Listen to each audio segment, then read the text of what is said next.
Hey guys, and welcome back. Tonight, we're peeling back the sticky, beer-soaked layers of history to answer a question you've probably pondered after watching one too many fantasy movies. What was it really like to get drunk in a medieval tavern? Forget the cozy, well-lit pubs of the Lord of the Rings, where everyone's singing a jaunty tune and the beer is presumably crisp and refreshing. The reality was a lot smellier, a lot stickier, and honestly, a lot more interesting. We're talking about a time when your beer was also your breakfast, the official quality test involved a man in leather pants, and the hangover cure might involve eating a raw eel. So yeah, it's gonna get weird. Now, if you enjoy diving headfirst into the beautiful, bizarre mess that is our shared past, maybe consider giving that subscribe button a little tap. No pressure at all, but it does help this channel keep the lights on and the historical deep dives coming. And as always, I love knowing where this story is reaching. So, drop a comment and let me know where you're watching from and what time it is in your corner of the world. It's always incredible to see our little global community of history nerds coming together. Alright, for this one, I want you to get comfortable. Dim the lights a bit. Maybe pour yourself a drink, something a little more refined than what we'll be discussing tonight, hopefully. Let's get settled, and let's travel back in time to a place where the ale is thick, the stories are tall, and the floor is, well, let's just say you don't want to drop anything. Let's start by walking through the door. The first thing that hits you isn't the friendly smile of the tavern keeper. It's the smell. Oh, the smell. Imagine a potent cocktail of old wood smoke, unwashed bodies, wet wool, stale beer, and straw. Not fresh, clean farm straw. We're talking about the kind of straw that's been on the floor for weeks, soaking up spilled drinks, mud, bits of food, and who knows what else. This wasn't just for rustic charm, it was medieval insulation and a primitive form of spill management. The out of sight, out of mind approach to cleaning. This aromatic blend was the signature cologne of the medieval tavern. There was no air freshener, no ventilation system beyond a door you kept closed to keep the cold out. You'd just get used to it. Or you'd be too drunk to care. Now, let your eyes adjust to the gloom. The lighting in here is what you might call aggressively atmospheric. Windows were small, usually just wooden shutters, because glass was a luxury item. The main light sources were a central hearth fire, which belched smoke into the room, and maybe a few tallow candles or rushlights. Tallow candles were made from animal fat, so add the smell of burning grease to our sensory cocktail. Rushlights were even more basic, reeds dipped in fat that burned for a short time with a weak, smoky light. The whole place would be flickering, full of dancing shadows. It wasn't romantic, it was just hard to see if the guy across the table was smiling at you or planning to steal your coin purse. This dim, smoky environment is probably why so many tavern brawls started. It's easy to misread a situation when you can barely see the person's face. It's the medieval equivalent of arguing with someone over a poorly worded text message. And the noise. Forget a curated playlist or a jukebox. The soundtrack of a medieval tavern was pure, unfiltered human chaos. You'd have a group of farmers in one corner loudly debating the price of barley. In another, a group of off-duty soldiers gambling with dice, punctuated by shouts of victory and groans of loss. You might have merchants trying to conduct business over the din, and somewhere in the mix, maybe, just maybe, a traveling minstrel with a lute that's seen better days, trying to sing a bawdy song about a lusty milkmaid. It was a loud, overlapping cacophony of life. This was the social media, the news channel, and the sports bar of its day, all crammed into one poorly lit, smelly room. Now that we've set the scene, let's talk about what everyone is here for, the drink. And the undisputed king of the medieval tavern was ale. But I need you to erase the image of a modern beer from your mind. No crisp, golden, hoppy pilsner. No bitter, complex IPA. Medieval ale was a different beast entirely. For starters, it was unhopped. Hops, which give modern beer its bitterness and act as a preservative, weren't widely used in England, for example, until the 15th century, and even then, they were seen as a foreign contaminate. Instead, They flavored their brew with something called grut, a secret, proprietary blend of herbs and spices. This could include things like bog myrtle, yarrow, and heather. So the flavor profile wasn't bitter, it was herbal. And probably varied wildly from one tavern to the next, depending on the alewife's secret recipe. But the most important thing to understand about ale is its consistency. It was thick. Opaque. It was often called liquid bread, and that wasn't just a cute nickname. It was a major source of calories for the working class. A peasant might consume a gallon of ale a day, not to get wasted, but because it was packed with carbs and nutrients from the grain. It was, in a very real sense, a food product.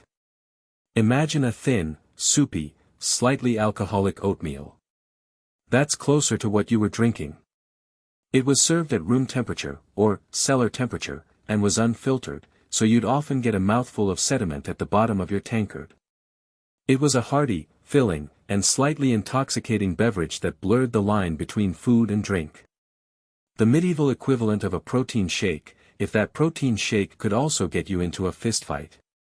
There were different grades of ale, of course. The strong, first-run stuff was reserved for the tavern keeper or for special occasions. What most people drank was small beer or small ale. This was made from the second or even third rinsing of the same grains. It was much weaker, less nutritious, and was essentially the medieval version of a light beer. It was also considered safer to drink than water. And for good reason. Medieval water sources, especially in towns, were notoriously unreliable and often contaminated with all sorts of delightful things. The brewing process, which involved boiling the water, killed off most of the nasty bacteria. So, giving your children small ale to drink wasn't bad parenting, it was a public health measure. It was the medieval sippy cup. So you're in the tavern, you've got your tankard of thick, herbal, yeasty ale. What are you drinking it out of? Not a glass. Again, glass was for the rich. Most common folk drank from a wooden tankard or, even more commonly, a mazer, which was a shallow wooden bowl. Pottery mugs were also used. These vessels were porous, hard to clean, and probably harbored their own unique ecosystem of bacteria. But hey, what doesn't kill you makes you stronger, right? Sharing a cup was also common.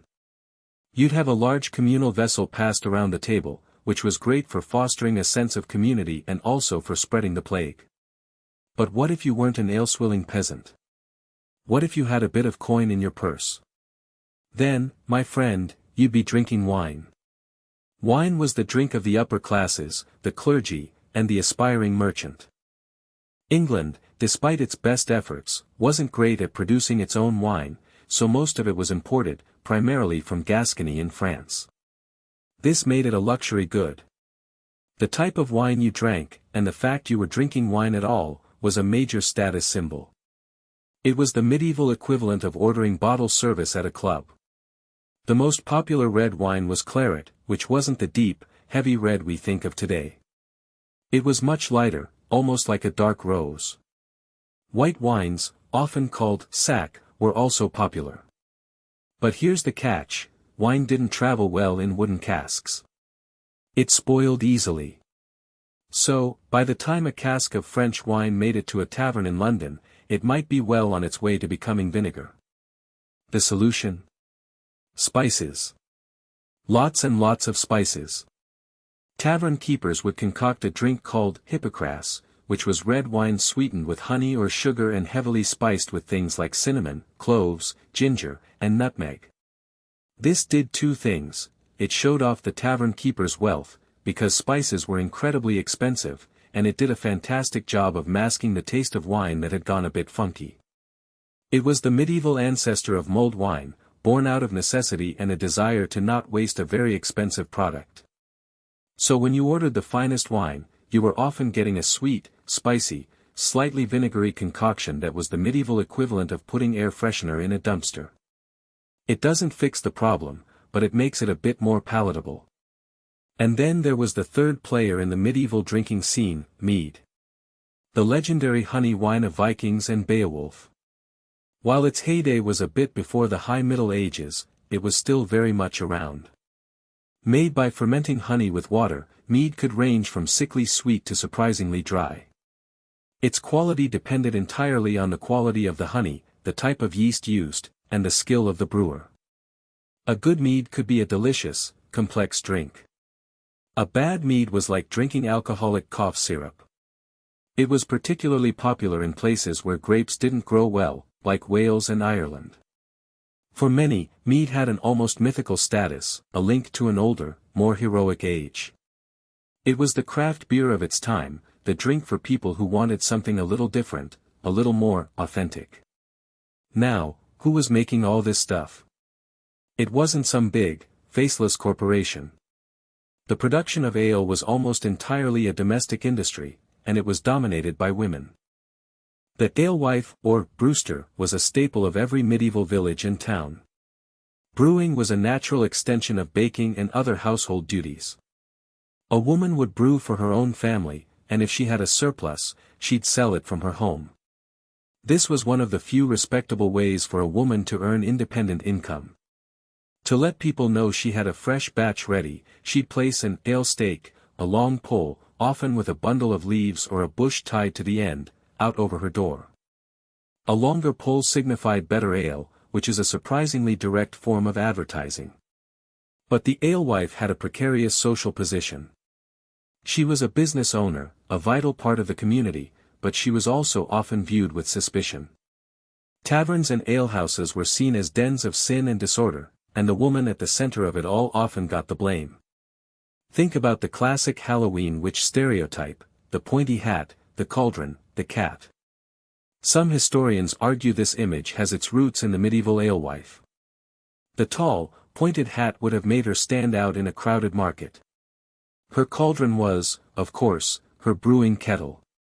And a cat? Well, every brewery needs a good mouser to keep the pests out of the grain. So this figure of female power and independence, associated with a bubbling pot of mysterious brew, could easily be twisted into something sinister by a suspicious, patriarchal society. It's a classic case of a female entrepreneur being demonized for her success. Because ale was so important, both as a food and a commodity, the authorities were very concerned with its quality and price. This led to the creation of one of the best jobs in history, the ale conner. Conner is an old word for taster or inspector. This was an official appointed by the town or manor to go from tavern to tavern and test the quality of the ale. It sounds like a dream job, but it was serious business. They would check the price, the measure, and of course, the taste.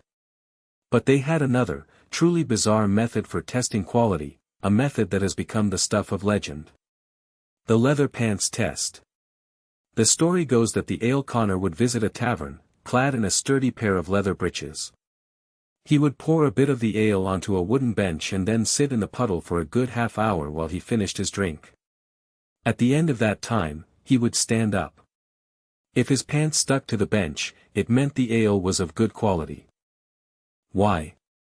Because a well-brewed ale would still have a high residual sugar content from the malt.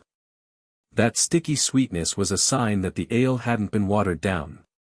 If he stood up with no resistance, it meant the tavern keeper was shortchanging his customers with a thin, weak brew, and would face a fine. I cannot express how much I love this. It is the most wonderfully practical, yet utterly absurd, form of medieval bureaucracy. It's a vibe check, but with sticky pants. It's quality control as a party trick.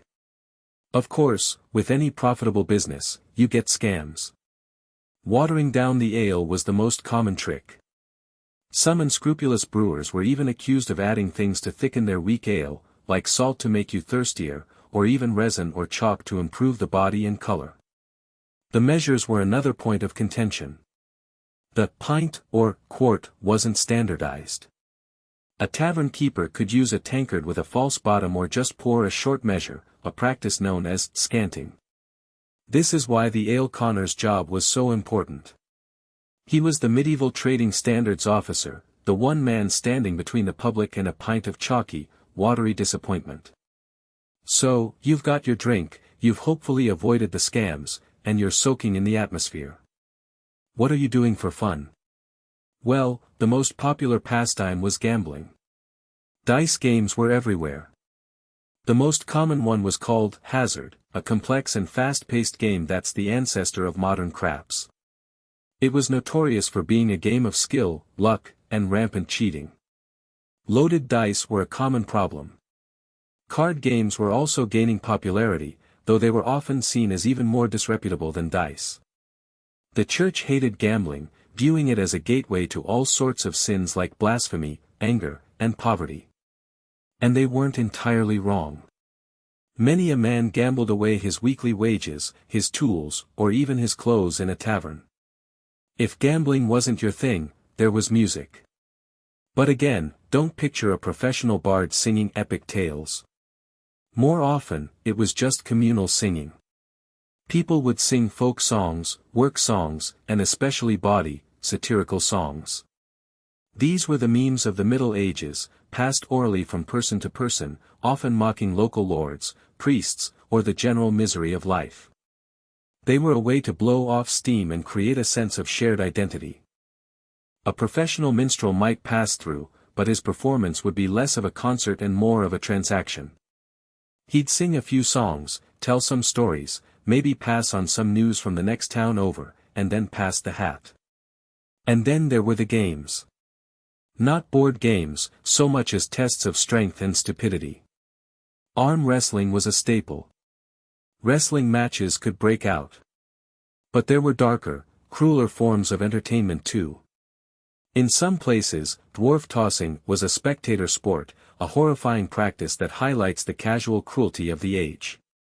Animal baiting, like cockfights, was also common entertainment held in or near taverns. It was a brutal, violent world, and their entertainment often reflected that. The tavern was a place to let loose the primal, chaotic energy that was suppressed by the strictures of work and religion. What about the food? You can't drink a gallon of liquid bread on an empty stomach. Tavern food wasn't about fine dining. It was about being cheap, salty, and easy to eat with your hands. The cornerstone of the tavern menu was bread. Not light, fluffy bread, but dense, heavy, whole-grain bread. You'd get a chunk of it with a slab of hard, salty cheese and maybe a pickled onion. This was the medieval plowman's lunch. Pickled foods were huge: pickled eggs, pickled vegetables, pickled fish like herring. Pickling was a primary method of preservation, and the sharp, vinegary taste cut through the richness of the ale. If the tavern was a bit more upmarket, it might have a fire with a spit. On it, you could find a rotating joint of meat, pork, mutton, or if you were lucky, beef. You wouldn't order a steak, you'd pay for a cut from the communal roast, which would be hacked off and served to you on a trencher, a thick slice of stale bread that served as your plate. You'd eat the meat, and then you could either eat the gravy-soaked bread plate or, if you were feeling generous, toss it to the dogs or the poor. Meat pies were also incredibly popular. They were the original convenience food. A pastry crust, or coffin, as it was called, was filled with whatever meat and gravy was available. They were easy to hold, easy to eat, and a good way for the tavern keeper to use up leftover bits of meat of questionable origin. The general rule of tavern food was, if it's salty, greasy, and encased in pastry, it's probably a safe bet. It was all designed to do one thing: make you thirsty so you'd buy more ale. It's a business model that has remained unchanged for centuries. Now, let's talk about the social dynamics. Who was actually in the tavern? The answer is, pretty much everyone, but not all at once. It was primarily a male space. Farmers would gather after a long day in the fields. Craftsmen would use it as an informal guild hall. Merchants would negotiate deals over a cup of wine. Soldiers and pilgrims would stop for rest and refreshment. It was the great social leveler, but only up to a point. You would know your place. The lord of the manor or a wealthy merchant would get the best seat by the fire, while the common laborers would be crowded onto benches further away. What about women? A respectable woman would generally not go to a tavern alone. It was seen as a place of ill repute. However, women were present. An alewife, of course, would be running the establishment. Her daughters or female servants, known as tapsters, would serve the drinks. A woman might accompany her husband, especially during a festival or fair. But an unescorted woman in a tavern was often assumed to be a prostitute. Taverns and sex work have a long and intertwined history. Many taverns doubled as brothels, or at least were places where prostitutes could find clients. The Winchester geese, the licensed prostitutes from the London district of Southwark, were famous patrons and workers in the local taverns. So for women, the tavern was a space fraught with ambiguity. It could be a place of business and economic independence, or a place of exploitation and danger, depending on your social standing. This bubbling pot of alcohol, gambling, and social friction inevitably led to one thing: violence. Tavern brawls were incredibly common. They could start over anything: a disputed dice roll, a perceived insult, an argument over politics, or just the pure, aggressive energy that comes from a room full of drunk men. These weren't choreographed Hollywood fights with people being smashed over the head with breakaway chairs. They were messy, brutal affairs fought with fists, knives, and whatever heavy objects were at hand: a pewter pot, a wooden stool. The records of medieval coroners are filled with cases of death by misadventure that began as a simple tavern argument. A man gets shoved, falls, hits his head on the stone hearth, and that's the end of him. The tavern was a place of community, but it was also a place where simmering social tensions could easily boil over into deadly violence. Given all this potential for chaos, the authorities tried their best to regulate taverns. Most towns had a curfew. At a certain time, usually around 8 or 9 p.m., a church bell would ring. This was the signal for taverns to close, for people to go home, and for fires to be covered for the night. The original French term, couvre-feu, literally means, cover fire. Of course, enforcing this was another matter entirely. Many tavern keepers would lock the front door and continue a roaring trade in the back. Public drunkenness was also a crime, and more importantly, a sin. The church preached heavily against the sin of gluttony, and drunkenness was its most visible form. If you were caught staggering through the streets, you could be fined, put in the stocks for public humiliation, or subjected to one of the most wonderfully weird medieval punishments, the drunkard's cloak. This was not a fashionable garment. It was, quite literally, a wooden barrel, with a hole cut in the top for your head and 2 on the sides for your arms. You would be forced to wear this cloak and parade through the town, while the local children, and adults, jeered at you and maybe threw some rotten vegetables your way. It was a deeply shameful experience, designed to be a powerful deterrent. It's the medieval version of having your embarrassing drunk photos posted all over social media. So you've spent an evening in the tavern.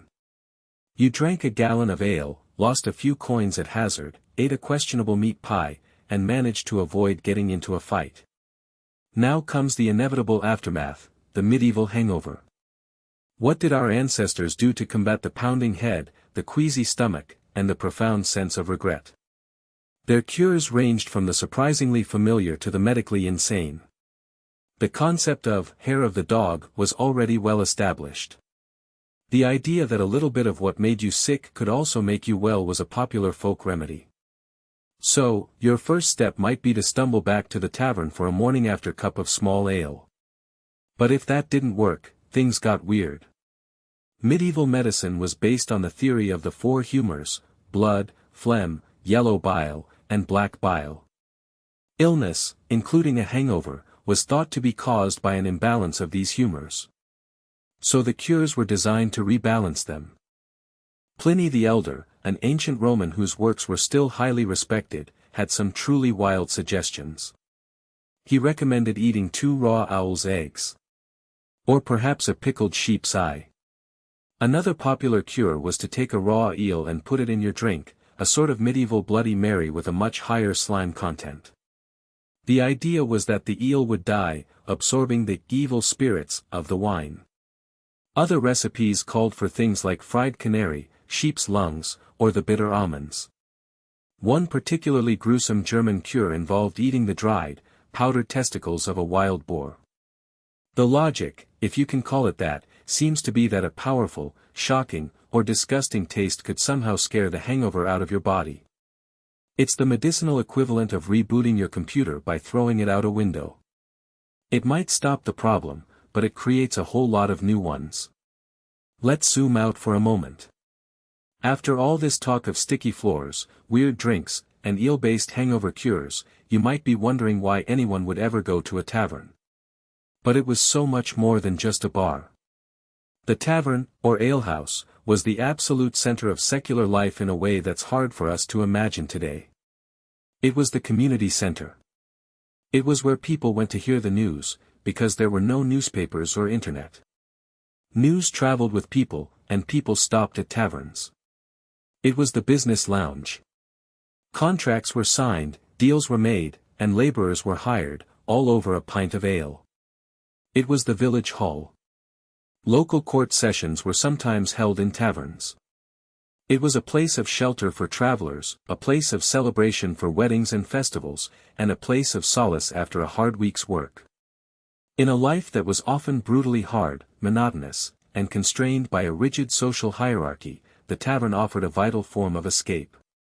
It was a place where, for a few hours, you could forget about your lord, your debts, or the failing crops. You could laugh, sing, complain, and feel a sense of belonging. The shared act of drinking created a temporary bond that could cut across the rigid lines of class and profession. This function was so important that some monasteries and guilds ran their own taverns, recognizing the need for such a space. It fueled the body with calories, and it fueled the soul with community. It may have been dirty, dangerous, and chaotic, but it was also vibrant, essential, and deeply, deeply human. We often look back at the Middle Ages through a lens of high culture, of knights, castles, and cathedrals. But the tavern tells us a different story. It tells us the story of the other 99%. It's a story written in spilled ale and greasy fingerprints. It's a story about the universal, timeless human need to gather together, to share a drink, and to tell our stories. The technology has changed, the drinks have improved, and hopefully, the floors are a lot cleaner. But the fundamental impulse that drew a medieval farmer into his local alehouse is the same one that draws us into a pub or a bar today. It's the desire for connection in a confusing world. So, after wading through centuries of stale ale and questionable meat pies, what does this all really tell us about our medieval ancestors? It tells us they weren't so different from us. They worked hard, they worried about money, and at the end of the day, they wanted a place to unwind and complain about their boss, who, in their case, was probably an actual sword-wielding lord. Their world was governed by a different set of rules and beliefs, leading them to test beer with their pants and cure hangovers with amphibians, but the underlying motivations are instantly recognizable. Alright, so we've covered the basics, the smells, the sounds, the thick, soupy ale, and the very real possibility of waking up with a hangover that could only be cured by an act of sheer culinary terrorism. But the medieval drinking scene was so much richer and weirder than just that. We've really only scratched the surface. So, let's order another round, ignore the sticky patch on the bench, and dive even deeper into the glorious, chaotic world of the medieval tavern. Let's start by expanding the menu. While ale was the undisputed champion of the common folk and wine was the beverage of the elite, there were other contenders vying for a spot on the medieval drinker's palate. Let's talk about cider. In regions of England like the West Country, where the soil was perfect for growing apples but less so for grains, cider, or cider as it was sometimes known, reigned supreme. This wasn't the sweet, fizzy stuff you get in a can today. This was hard cider. Fermented apple juice, often cloudy, sharp, and powerfully alcoholic. It was the drink of the farmer who looked at his orchard and thought, I could make pies, or I could make my problems go away for a few hours. It was a regional specialty, a source of local pride, and a way to get spectacularly drunk on a budget. And where you have cider, you must also have its often forgotten cousin, perry. Perry is to pears what cider is to apples. It's a fermented pear drink, and in areas like Gloucestershire and Worcestershire, it was just as popular as cider. A good perry could be surprisingly delicate and wine-like, while a bad one could be challenging. Think of cider and perry as the original craft beverages, the hyperlocal options for people who wanted a break from the tyranny of barley. They were the medieval equivalent of saying, "I only drink IPAs from my specific neighborhood." But now we have to talk about the hard stuff. The real firewater. While the medieval tavern was primarily a place for beer and wine, the seeds of distillation were beginning to sprout. Alchemists and monks had been experimenting with the art of the still for centuries, creating what they called aqua vitae, the water of life. This was a raw, potent spirit distilled from wine or beer. But in the Middle Ages, it was almost exclusively considered a medicine. It was prescribed for everything from the plague to a weak heart to general old age. You wouldn't order a shot of it at the bar. You'd get a small, precious vial of it from an apothecary. It was seen as a powerful, almost magical cordial. The Red Bull of the 14th century. However, the line between medicine and recreation is always a blurry one. By the late Middle Ages, we start to see hints of aqua vitae being consumed for pleasure, especially in places like Ireland and Scotland, where the early forms of whiskey, Yus Beatha, in Gaelic, which also means water of life, were being developed. It was still a niche product, often viewed with suspicion. It was too strong, too new, too efficient. It lacked the comforting, food-like quality of ale. Drinking aqua vitae wasn't about quenching your thirst or getting your daily calories, it was about getting drunk, fast. It was a sign of things to come, the quiet birth of the spirits industry in an alchemist's lab, promising future generations a much more direct route to a hangover. Now, we've been using the word tavern as a catch-all term, but the medieval world was a bit more specific. There was actually a hierarchy of watering holes. At the bottom of the ladder, you had the humble alehouse. This was often just a room in a woman's house, the one with the ale stake out front. It sold one thing, ale. It was for locals, by locals. A step up from that was the tavern. A tavern was legally defined by its license to sell wine. This made it a bit more cosmopolitan. You'd find merchants, travelers, and wealthier locals here. They'd still sell ale, but the wine was the main draw. And at the top of the food chain, you had the inn. An inn was a different beast altogether. Its primary purpose was to provide food, drink, and lodging for travelers.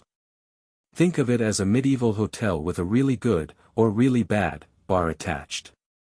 Famous inns, like the Tabard Inn in Southwark where Chaucer's pilgrims begin their journey, were massive, bustling complexes. They had stables for horses, private rooms for wealthy guests, and large communal halls. The inn was a vital piece of infrastructure for trade, travel, and communication. It was the medieval equivalent of a highway service station, but with more bedbugs and a much higher chance of being murdered in your sleep by a fellow traveler for your shoes. So, you had your alehouse for the neighborhood gossip, your tavern for a fancy night out, and your inn for when you were on the road. Each served a different purpose, but all of them served the same fundamental human need, a place to rest and get a drink. Let's go back inside the tavern and talk about its role as the central node of the information superhighway. In a world without mass media, the tavern was the internet. News didn't break, it arrived on foot or horseback. A traveler stopping for the night would bring stories from the next town over. A merchant would have news from London or even from across the channel. A soldier might bring tales of the wars in France. This information, this gossip, was currency.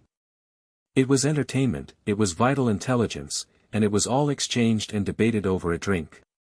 The tavern wall was the original social media wall. It was where public notices were posted, where job opportunities were advertised. A skilled craftsman looking for work would go to the tavern. A lord looking to hire men for a harvest would send his reeve to the tavern. It was the recruitment office, the post office, and the bulletin board all in one. And just like the internet, it was filled with misinformation, wild rumors, and conspiracy theories. A story of a two-headed calf born 100 miles away could, by the time it had passed through 10 taverns, become a tale of a dragon laying waste to the countryside. It was a chaotic, unreliable, but absolutely essential hub for the flow of information. The original echo chamber, but with more ale. And just as we use social media to organize events, medieval people used the tavern to organize their social lives, especially their celebrations. This is where we get into the wonderful world of Alesh. An ale wasn't just a drink, it was an event. A party. Specifically, a fundraising party. The most common was the church ale. When the local parish church needed a new roof or a new bell, they wouldn't start a GoFundMe. They'd hold a church ale. The church wardens would brew a massive batch of special, high-quality ale, and the entire village would gather, often in the churchyard or a nearby field, to drink it. You'd pay for your ale, and the profits would go to the church.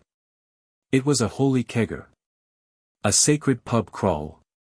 The church got its roof, and the parishioners got a divinely sanctioned excuse to get hammered. This model was used for all sorts of things. A bride ale was a wedding celebration where guests would buy their drinks to help the new couple set up their home. A leet ale was held after the local manorial court, the leet, had finished its business. There were even helpalesh for a family that had fallen on hard times, like if their ox died or their house burned down.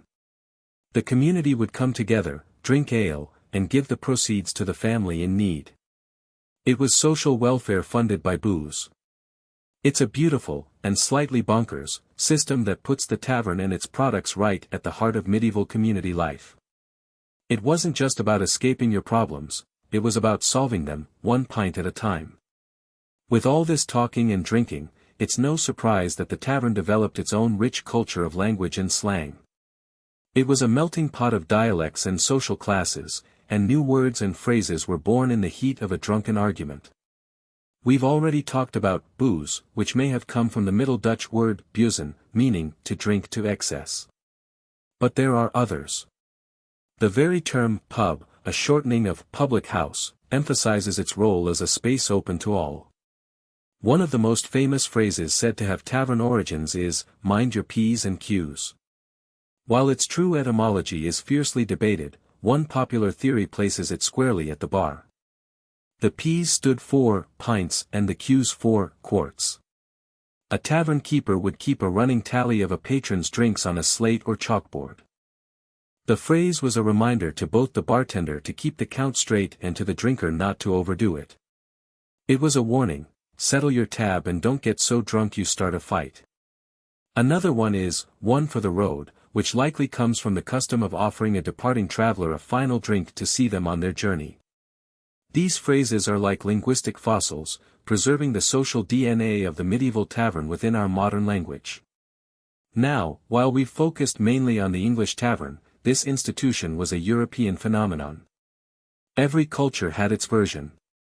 In Germany, you had the beginnings of the Bierkeller or Biergarten culture. German brewing was famously advanced, with many towns having their own strict purity laws, the ancestors of the famous Reinheitsgebot of 1516. A German tavern might feel a bit more orderly, with a stronger emphasis on the quality and type of the beer, reflecting a culture that took its brewing very, very seriously. In France, the auberges or cabaret was the center of social life. Given France's climate, wine was much more common and cheaper than in England. You'd be more likely to see a farmer drinking a rough local red wine than ale. The food might also be a step up, with a focus on rustic stews and braises. In Italy, the osteria was a simple place, often serving just one or two local wines and some basic food like bread, cheese, and olives. It was a place for a quick, cheap meal and a glass of wine before getting back to work.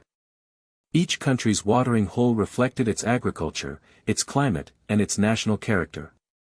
But the song remained the same, a place for the common person to find sustenance and society. Let's get back to the physical objects in the room. We've mentioned wooden tankards and pottery mugs, but the material culture of drinking was surprisingly diverse. One of the most common vessels was the leather jack, sometimes called a black jack or a bombard. This was a drinking mug made from stiff, boiled leather, sealed on the inside with pitch or resin. They were cheap, incredibly durable, you could drop one without it breaking, and they gave the drink a unique, slightly tar-like flavor. But hey, when the ale already tastes like herbal soup, who's going to notice a little extra resin? For those with a bit more money, pewter was the material of choice. Pewter tankards, often with lids, became increasingly common in the later Middle Ages. They were a status symbol. They were heavier, they kept the drink cooler, and they didn't impart a leathery taste. Plus, you could get them engraved with your initials or a coat of arms. It was the medieval version of a personalized YETI tumbler. And these pewter pots made for a much more formidable weapon in a tavern brawl than a leather jack. The act of drinking itself was governed by its own set of rituals and etiquette. Toasting, or drinking to someone's health, was a serious social custom. The host would raise a cup and drink to the health of his guests, a custom that went back to ancient times. Another important ritual was wassail. The word comes from the Old English ways hail, meaning, be in good health. One person would shout, wassail, and the company would respond, drink hail, meaning, drink in good health. It was a call and response that affirmed community and good cheer, especially popular during the Christmas season. These rituals transformed the simple act of drinking into a structured social performance, a way of reinforcing bonds and hierarchies within the group. But for every moment of communal joy, there was a corresponding anxiety, particularly from the one institution that saw the tavern as its direct competitor for the hearts and minds of the people, the church. In the eyes of many medieval priests and moralists, the tavern was nothing less than the devil's chapel. It was a gateway to hell, a place where every single one of the 7 deadly sins was on gleeful display. You had gluttony, in the excessive drinking of ale. You had greed, in the gambling away of money. You had sloth, as men wasted their time drinking instead of working. You had wrath, in the sudden, violent brawls. You had lust, in the presence of prostitutes and the singing of bawdy songs. You had envy, of another man's winnings or prettier companion. And you had pride, in the boasting and bragging of drunken men. It was a one-stop shop for damnation. This view is vividly captured in medieval art and literature. You'd see paintings of the tavern in hell, where demons dressed as tavern keepers serve horrifying drinks to tormented souls. The great allegorical poem, Piers Plowman, has a famous scene where the character of Gluttony gets waylaid on his way to church by an invitation to the alehouse. He goes in for, just one, and the scene devolves into a disgusting, chaotic litany of medieval drinking games, overconsumption, and bodily functions. It's portrayed as a place that literally makes you forget God. Preachers would deliver fiery sermons against the sinful tavern, warning their flocks that every sip of ale was a step further away from salvation. The tavern keeper, and especially the alewife, were often portrayed as agents of Satan, tempting good Christians to their doom. This created a fascinating tension. The people needed the tavern. It was their social club, their news source, their refuge. But they were also taught to fear it, to see it as a place of profound spiritual danger. This meant that the average medieval peasant lived in a state of cognitive dissonance. They would go to church on Sunday and hear about the evils of the tavern, and then head straight to that very tavern for a pint after the service. It was a cycle of sin and repentance, of sacred duty and secular pleasure, that defined much of medieval life. Faced with this den of perceived iniquity on one hand and a vital, tax-paying part of the economy on the other, the authorities did what authorities always do, they tried to regulate it into submission. We've mentioned the curfews and the ale conners, but the legal web was much more complex. One of the most important laws in England was the assize of bread and ale, first enacted in the 13th century. This was a piece of consumer protection legislation that fixed the price of bread and ale in relation to the price of grain. The idea was to prevent price gouging and ensure that these essential staples were affordable for the common person. The law laid out a sliding scale. As the price of wheat or barley went up, the price of a loaf or a gallon of ale could also rise, but only by a set amount. An alewife caught overcharging could be fined, put in the stocks, or even banned from brewing for life. There were also laws against specific activities within the tavern. Many towns outlawed unlawful games, particularly dice and cards, because of their association with gambling, cheating, and blasphemous swearing. Of course, these laws were about as effective as you'd imagine. The games just moved to the back room or were played under a cloak on the table. There were also laws against serving known drunkards or allowing people to stay drinking after the curfew bell. The Town Watch, a sort of medieval neighborhood watch program, was responsible for enforcing these rules, patrolling the streets at night and breaking up any late-night revelry that got too out of hand. The relationship between the law and the tavern was a constant cat-and-mouse game. For every regulation the authorities came up with, the tavern keepers and their patrons would find a way around it. It highlights the fundamental conflict between the desire for social order and the human desire for freedom and release. The law saw the tavern as a problem to be managed, the people saw it as a solution to the problem of everyday life. So, as we drain the last dregs from our metaphorical pewter tankard, what is the lasting legacy of this institution? The medieval tavern is the direct ancestor of the modern pub. The very idea of a public house, a third space that is neither home nor work, where a community can gather, was forged in these smoky, chaotic rooms. The names of many modern pubs, the Green Man, the Plough, the King's Head, are echoes of the medieval signs that would have hung outside these establishments. But the legacy is deeper than that. The tavern represents a certain spirit of carnivalesque rebellion.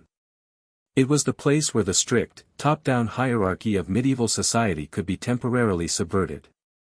In the tavern, a peasant could sing a song mocking a knight. A merchant and a craftsman could argue as equals. It was a space of unofficial culture, of folk songs and bawdy jokes, that existed outside the control of the church and the nobility. It was, in its own messy way, a small pocket of freedom. So, we've established the medieval tavern as the beating, boisterous, and often belligerent heart of its community. It was the great aggregator of medieval life.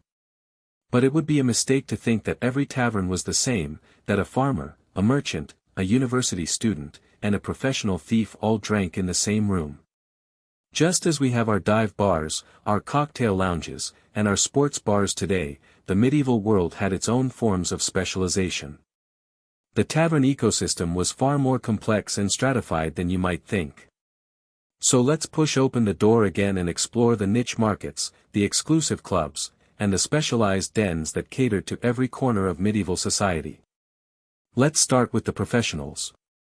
In any decent-sized town, the various trades and crafts were organized into powerful guilds. You had the Weaver's Guild, the Mason's Guild, the Goldsmith's Guild, and so on. These weren't just trade unions, they were fraternal organizations that regulated their craft, looked after their members, and played a huge role in civic life. And almost every major guild had an unofficial, or sometimes even official, tavern. This was their clubhouse. Their headquarters. It was where they'd meet after a long day of work to talk shop, gossip about rivals, and set the prices for their goods. Imagine the Mason's favorite tavern. It would be a place where the conversation was all about the quality of stone from a certain quarry, the new techniques for vaulting a ceiling, or the stinginess of the bishop who commissioned the new cathedral wing. It was a place for networking, for finding your next job, for training apprentices in the unwritten rules of the trade. It was the original LinkedIn, but with a much higher alcohol content and a lower tolerance for buzzwords. These guild-specific taverns were spaces of intense professional identity. You wouldn't just wander into the butcher's tavern and start complaining about the price of leather. You'd be in their territory, an outsider in a closed community. These places fostered a powerful sense of us versus them, which could be a force for social solidarity, but could also easily spill over into inter-guild rivalry and massive town-wide brawls. Now, from the respectable craftsman, let's journey to the other end of the social spectrum, the criminal underworld. If you were a thief, a poacher, a counterfeiter, or a professional beggar, you couldn't exactly conduct your business in the town square. You needed a safe haven. And certain taverns, often located in the seediest, most lawless parts of town, the suburbs, outside the main city walls, catered specifically to this clientele. These were the true hives of scum and villainy. The tavern keeper in such a place was a special breed. He, or she, was part bartender, part information broker, part banker, and part fence for stolen goods. They had to be tough enough to command respect among a clientele of hardened criminals, and discreet enough not to ask too many questions. In one of these dens, you wouldn't hear talk of barley prices, you'd hear hushed whispers planning a highway robbery. You'd see a pouch of stolen coins being exchanged for a tankard of ale. You'd find professional con artists running crooked dice games in the corner, fleecing naive travelers who had wandered into the wrong part of town. These taverns operated under their own set of rules, a dark mirror of the guild taverns. Here, your reputation wasn't based on the quality of your craft, but on the audacity of your crimes. For the medieval authorities, these places were a constant headache, a known source of disorder that they could try to raid, but never truly stamp out, because they served a necessary function for the city's underbelly. Somewhere between the respectable artisan and the outright criminal, we find another group with a legendary and often violent connection to the tavern: students.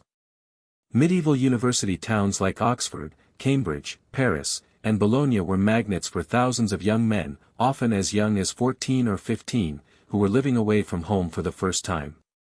They were intelligent, they were bored, they were full of hormones, and they had a deep-seated belief that they were intellectually superior to the local townsfolk.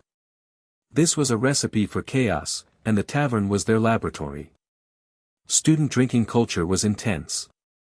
They drank to celebrate finishing a lecture, to complain about a boring lecture, to prepare for exams, to forget about exams. It was an integral part of university life.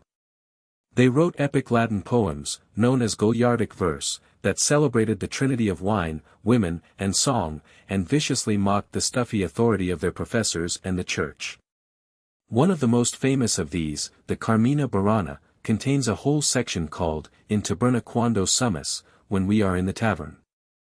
It's a glorious, defiant drinking song that declares that in the tavern, everyone is equal, from the bishop to the beggar, and everyone gambles and drinks their cares away.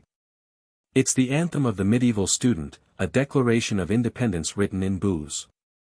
The students would often have their own favorite taverns, where they could speak Latin, debate philosophy, and generally be obnoxious without fear of being misunderstood. But this created one of the most explosive social dynamics of the Middle Ages, the town versus gown conflict. The town were the local merchants and craftsmen. The gown were the university students and masters. The two groups hated each other. The townsfolk saw the students as arrogant, rowdy freeloaders who drove up prices and caused trouble. The students saw the townsfolk as uneducated, grasping peasants who overcharged them for everything from lodging to ale. And the flashpoint for this conflict was almost always a tavern.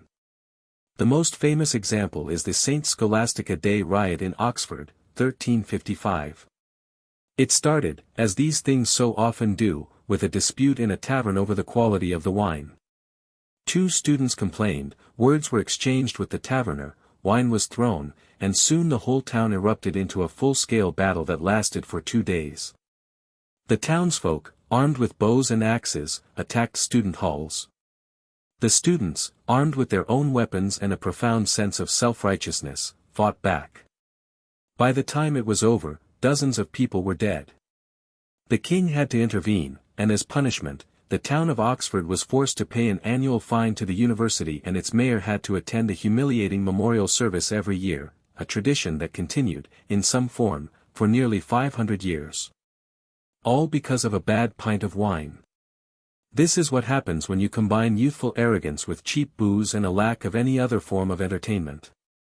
It was the medieval equivalent of a frat house rivalry, but with a much higher body count. Now let's leave the violent students behind and join a different class of traveler, one on a more sacred mission, the pilgrim. Pilgrimage was a massive industry in the Middle Ages. Millions of people undertook long, arduous journeys to visit holy shrines, seeking salvation, a miraculous cure, or just an adventure. And the entire route of a major pilgrimage, like the road to Canterbury in England or the Camino de Santiago in Spain, was dotted with a network of inns and taverns specifically designed to cater to these travelers. The host of a pilgrim inn was a crucial figure. He was part hotel manager, part tour guide, and part security chief. Chaucer's Canterbury Tales gives us the most vivid portrait of such a man in the character of Harry Bailey, the host of the Tabard Inn. He's loud, cheerful, and a savvy businessman. He not only provides his pilgrim guests with food and drink, but he also proposes the storytelling contest that frames the entire work, positioning himself as the master of ceremonies for their journey. His inn is the launchpad for their spiritual quest.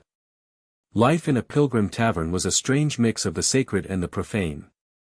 You'd have a group of devout pilgrims in one corner, earnestly discussing the lives of the saints. In another corner, you'd have a group of less than devout travelers who were using the pilgrimage as an excuse for a holiday, getting drunk and singing bawdy songs. And mixed in with them all were the predators who saw pilgrims as easy targets. You had peddlers selling fake relics, a pig's bone passed off as a finger of St. John the Baptist. You had con men looking for a mark. You had thieves waiting for an opportunity to lighten a pilgrim's purse. The pilgrim inn was a microcosm of the entire medieval world, a place where sincere piety rubbed shoulders with cynical commercialism, and a traveler had to have their wits about them to tell the difference between a fellow seeker and a charlatan. It was the original tourist trap, complete with overpriced souvenirs and the constant threat of getting ripped off. The rhythm of tavern life was also dictated by the calendar. The day-to-day grind was one thing, but on a feast day or a holiday, the tavern transformed. It became the epicenter of communal celebration, a place of sanctioned chaos where the normal rules of society were temporarily suspended. Let's look at the Christmas season, or Yuletide. This was a 12-day festival of feasting and drinking that stretched from Christmas Eve to Epiphany. Work stopped, and the tavern was open all day. This was the time for special, high-strength Christmas ale, a brew that was much stronger and more flavorful than the usual stuff. One of the great traditions of this season was wassailing, which we touched on earlier.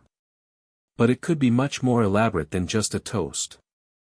In some areas, a group of people would carry a large, wassail bowl, filled with a warm, spiced, and potent mixture, from house to house, singing carols and offering a drink in exchange for a small gift or coin. The drink itself, also called wassail or sometimes lambswool, was a concoction of hot ale or cider, spices like nutmeg and ginger, sugar or honey, and roasted crab apples that would burst in the heat, looking like clumps of wool. It was a hot, alcoholic, apple-pie punch, and it was the fuel for the entire Christmas season. Then there was May Day, a pagan-rooted festival celebrating the arrival of summer. This was a holiday of greenery, fertility, and outdoor revelry, often involving a maypole. But all that dancing and celebrating was thirsty work, and the tavern would do a roaring trade. Or consider Shrove Tuesday, the day before the start of Lent. This was the medieval Mardi Gras, the last chance for a blowout before the 40 days of fasting and austerity. People would gorge themselves on meat, eggs, and dairy, and they would drink prodigiously, trying to cram as much sinning as possible into one day.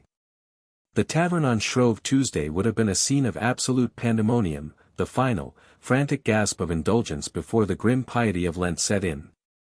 These festivals were the pressure valves of medieval society, and the tavern was the place where the steam was let off. Given its central role in culture, it's no surprise that the tavern became a major subject for artists and writers. They were fascinated by it as a stage upon which the whole human comedy could be played out. We've mentioned Chaucer and the Goliardic poets, but the visual artists were just as captivated. The paintings of artists like Peter Bruegel the Elder in the 16th century, though technically just after the medieval period, give us some of our most enduring images of this world. His paintings like The Peasant Wedding or The Peasant Dance are filled with life. They show people eating, drinking, dancing, flirting, and fighting with an earthy, unapologetic energy. Bruegel doesn't moralize, he observes. He shows us the joy and the mess of peasant life, and the tavern or the feast is always at the center of it.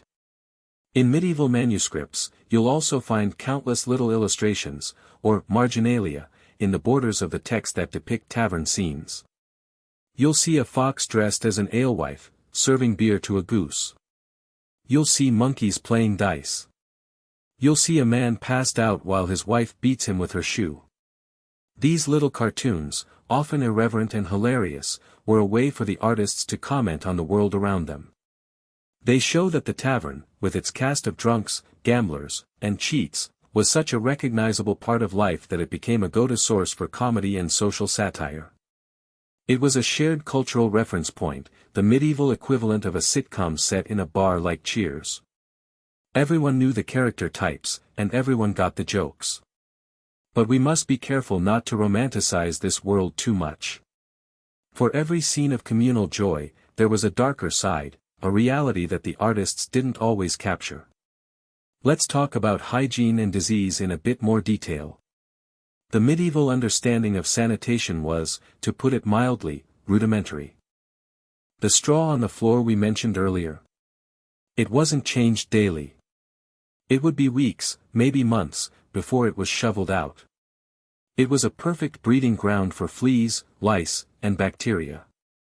The communal drinking cup was another major vector for disease.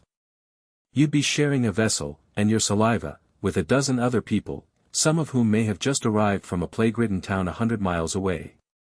The toilet facilities, if they existed at all, were usually just a bucket in a corner or a communal privy out back, often situated perilously close to the well that provided the water for both drinking and brewing. The connection between contaminated water and diseases like dysentery and cholera wasn't understood. To them, disease was caused by bad air, or miasma, or an imbalance of the humors, or the wrath of God. They had no idea that the very tavern they saw as a refuge could also be a death trap, an incubator for the epidemics that periodically swept across the continent. During the Black Death, for example, authorities often tried to shut down taverns, not because they understood germ theory, but because they intuitively knew that crowded, enclosed spaces were places of contagion. And beyond the physical sickness, there was the social sickness of alcoholism. While the concept of alcoholism as a medical disease didn't exist, the reality of the habitual drunkard was well known. For many, the tavern wasn't a place of occasional release, it was a trap. It was where a man could drink away his wages, leaving his family to starve. It was where chronic drinking could lead to debt, unemployment, and a complete breakdown of social standing. The court records are full of sad stories of families ruined by a father's or husband's addiction to the alehouse. Moralists and preachers condemned it, but for a person living a life of grinding poverty and hopelessness, the temporary oblivion offered by cheap ale could be an irresistible siren song. The tavern could be a community, but it could also be a place of profound loneliness and despair. So, being a tavern keeper wasn't all just serving drinks and listening to gossip. It was a tough, demanding business. Let's look at the economics. First, you had to get a license, which cost money and often involved cozying up to the local authorities. Then, you had your overheads. You had to buy the grain, the barley or oats, which was the single biggest expense. The price of grain could fluctuate wildly depending on the harvest, and a bad harvest could squeeze your profit margins to nothing. You had to buy the firewood to heat your brewing kettle. You had to maintain your equipment, your mash tuns, your kettles, your fermenting vats. Then there were the taxes. Ale was a major source of revenue for the crown and for local lords. There were taxes on the grain you bought, and sometimes a direct tax on the ale you sold. The authorities were constantly on your back. You had the ale conner checking your quality and your prices. You had the town watch checking if you were closing on time. You had to deal with a clientele that was often poor, sometimes violent, and frequently trying to run up a tab they couldn't pay. Being an alewife or a taverner required you to be a skilled brewer, a shrewd businessperson, a bouncer, a therapist, and a debt collector, all rolled into one. It was a high-risk, high-stress, but potentially very profitable, way to make a living. As the Middle Ages drew to a close, the world of the tavern began to change. One of the biggest shifts was the slow but steady victory of beer over ale. Remember the distinction: ale was unhopped, flavored with gruit; beer was flavored with hops. Hops had been used in brewing on the continent for centuries, and starting in the 15th century, hopped beer began to flood into England from the Low Countries. At first, the English were suspicious. They saw this new beer as a foreign adulteration of their good old English ale. Ale brewers' guilds lobbied to have it banned. But they couldn't stop it. Hops were a game changer. They acted as a preservative, allowing the drink to be kept longer and transported further. They also added a bitter, refreshing flavor that people eventually grew to love. By the Tudor period, beer had largely replaced traditional ale, and the beer house became a common sight. The Reformation in the 16th century also had a massive impact. The dissolution of the monasteries in England meant that the huge monastic breweries, which had been major producers of high-quality ale, were shut down. The Protestant suspicion of saints' days and lavish festivals also led to the decline of the church ale as a fundraising tool. The connection between the church and the pub, which had been so close, was severed. Drinking became a more purely secular activity. At the same time, the power of the state was growing. Governments began to take a much more active role in licensing and regulating drinking establishments. The tavern was slowly being brought to heel, transformed from a semi-independent community hub into a more tightly controlled commercial enterprise. The wild, chaotic, and wonderfully weird world of the medieval tavern was gradually giving way to the more familiar, and perhaps more sedate, world of the modern pub. Alright, welcome back. For those of you who are still with me, congratulations. You have the historical stamina of a medieval pilgrim, and you've earned another round. We've spent the last few hours establishing the tavern as the cornerstone of medieval life, the stage for everything from business deals to bar brawls.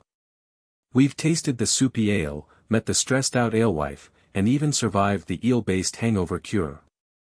But the story of the tavern is a story of people, and so far, we've mostly focused on the customers. But what about the people on the other side of the bar? The ones pouring the drinks, clearing the spills, and trying to keep the whole chaotic enterprise from collapsing in on itself? The tavern was a complex machine, and it took a whole team of underpaid, overworked, and largely forgotten individuals to keep it running. So for this next chapter, we're going behind the scenes. We're going to meet the staff. Let's pull back the curtain and look at the lives of the invisible army that fueled the medieval drinking world. At the top, of course, you have the taverner or the alewife, the proprietor. But they rarely worked alone. If the business was successful, it was a family affair. The taverner's spouse would be a crucial partner, sharing the duties of brewing, serving, and managing the finances. Their children would be roped in from a young age. A young boy might be tasked with the unenviable job of being the potboy.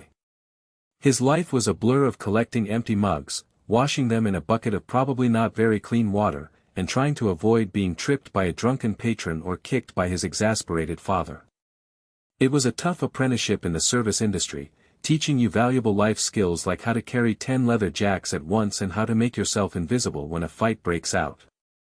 Then you have the female servants, the tapsters. The word comes from the tap, the spout used to draw ale from a cask. The tapster was the medieval bartender and waitress rolled into one. Her job was to take orders, pour drinks, and bring them to the customers. It was a physically demanding job, involving hauling heavy jugs and being on your feet for hours. But it was also a socially perilous one. As we've discussed, the tavern was a heavily male-dominated space, and a young woman serving drinks was in a vulnerable position. She had to navigate a constant barrage of unwanted attention, crude jokes, and physical harassment. The tapster had to be quick-witted and tough. She needed a sharp tongue to put a handsy customer in his place, but she couldn't be so aggressive that she drove away business. It was a delicate balancing act. Some tapsters, inevitably, were also involved in sex work, either with the tavern keeper acting as a pimp or by making their own arrangements. This stereotype, of the loose, or immoral, tapster, was pervasive in medieval literature. She was often portrayed as a temptress, an accomplice to the tavern's sinfulness, who would not only serve you a drink but also lead you further into temptation. But there was another side to the tapster's reputation. She was often accused of being a cheat. One of the most common complaints against taverns was that the tapsters would water down the wine or shortchange the customers. They were also accused of the classic trick of frothing the pot, pouring the ale in such a way that the tankard was half full of foam. There are court records of tapsters being fined or put in the stocks for these offenses. It's a classic case of blaming the lowest status employee for a problem that was likely institutional. Was it the tapster's idea to water the wine, or was she just following the orders of a greedy taverner? Either way, she was the one who faced the customer's wrath and the law's punishment. The life of a tapster was a masterclass in navigating power dynamics, a constant struggle for survival and respect in a world that offered her very little of either. Now, if you were at a larger inn that catered to travelers, you would encounter another crucial member of staff, the ostler. The word is a corruption of the old French hostelier, but his domain wasn't the inn itself, it was the stable. The ostler was the stable hand, the horse keeper, the medieval valet. When a weary traveler arrived on horseback, the ostler was the first person they'd meet. His job was to take the horse, walk it to cool it down, unsaddle it, groom it, feed it, water it, and bed it down for the night on fresh straw. This was not a trivial job. A man's horse was his most valuable possession. It was his transportation, his status symbol, and in some cases, his business partner. A traveler needed to be able to trust the ostler completely. A good ostler was an expert in animal husbandry. He could spot an injury, diagnose an illness, and knew just the right amount of feed to give a tired animal. He was the first line of defense against horse thieves, who were a constant threat at busy inns. But, just like the tapster, the ostler had a reputation for dishonesty. A crooked ostler could skimp on the oats, selling the surplus on the side. He could charge for services he didn't render. There are tales of ostlers who were in league with highwaymen, tipping them off about which wealthy merchants were staying the night and what routes they planned to take the next day. The ostler was another one of these ambiguous figures, a humble servant who held a surprising amount of power and in whom travelers placed a great deal of fragile trust. Beneath even these roles, you had the true dregs of the tavern staff. The cleaners, the scullery maids, the people who did the jobs no one else wanted. The ones who had to shovel out the weeks-old, beer-soaked, vomit-splattered straw from the floor. The ones who had to scrub the greasy pots and trenchers in the kitchen. These were often the most desperate members of society, widows with no other means of support, orphans, or people with disabilities that prevented them from doing other work. They were the ghosts in the machine, working in the background for pennies a day and a place to sleep by the fire. Their lives are almost entirely absent from the historical record, but their labor was the invisible foundation upon which the entire convivial world of the tavern was built. This internal hierarchy, from the taverner and his family down to the lowest kitchen hand, created its own complex social world within the tavern walls.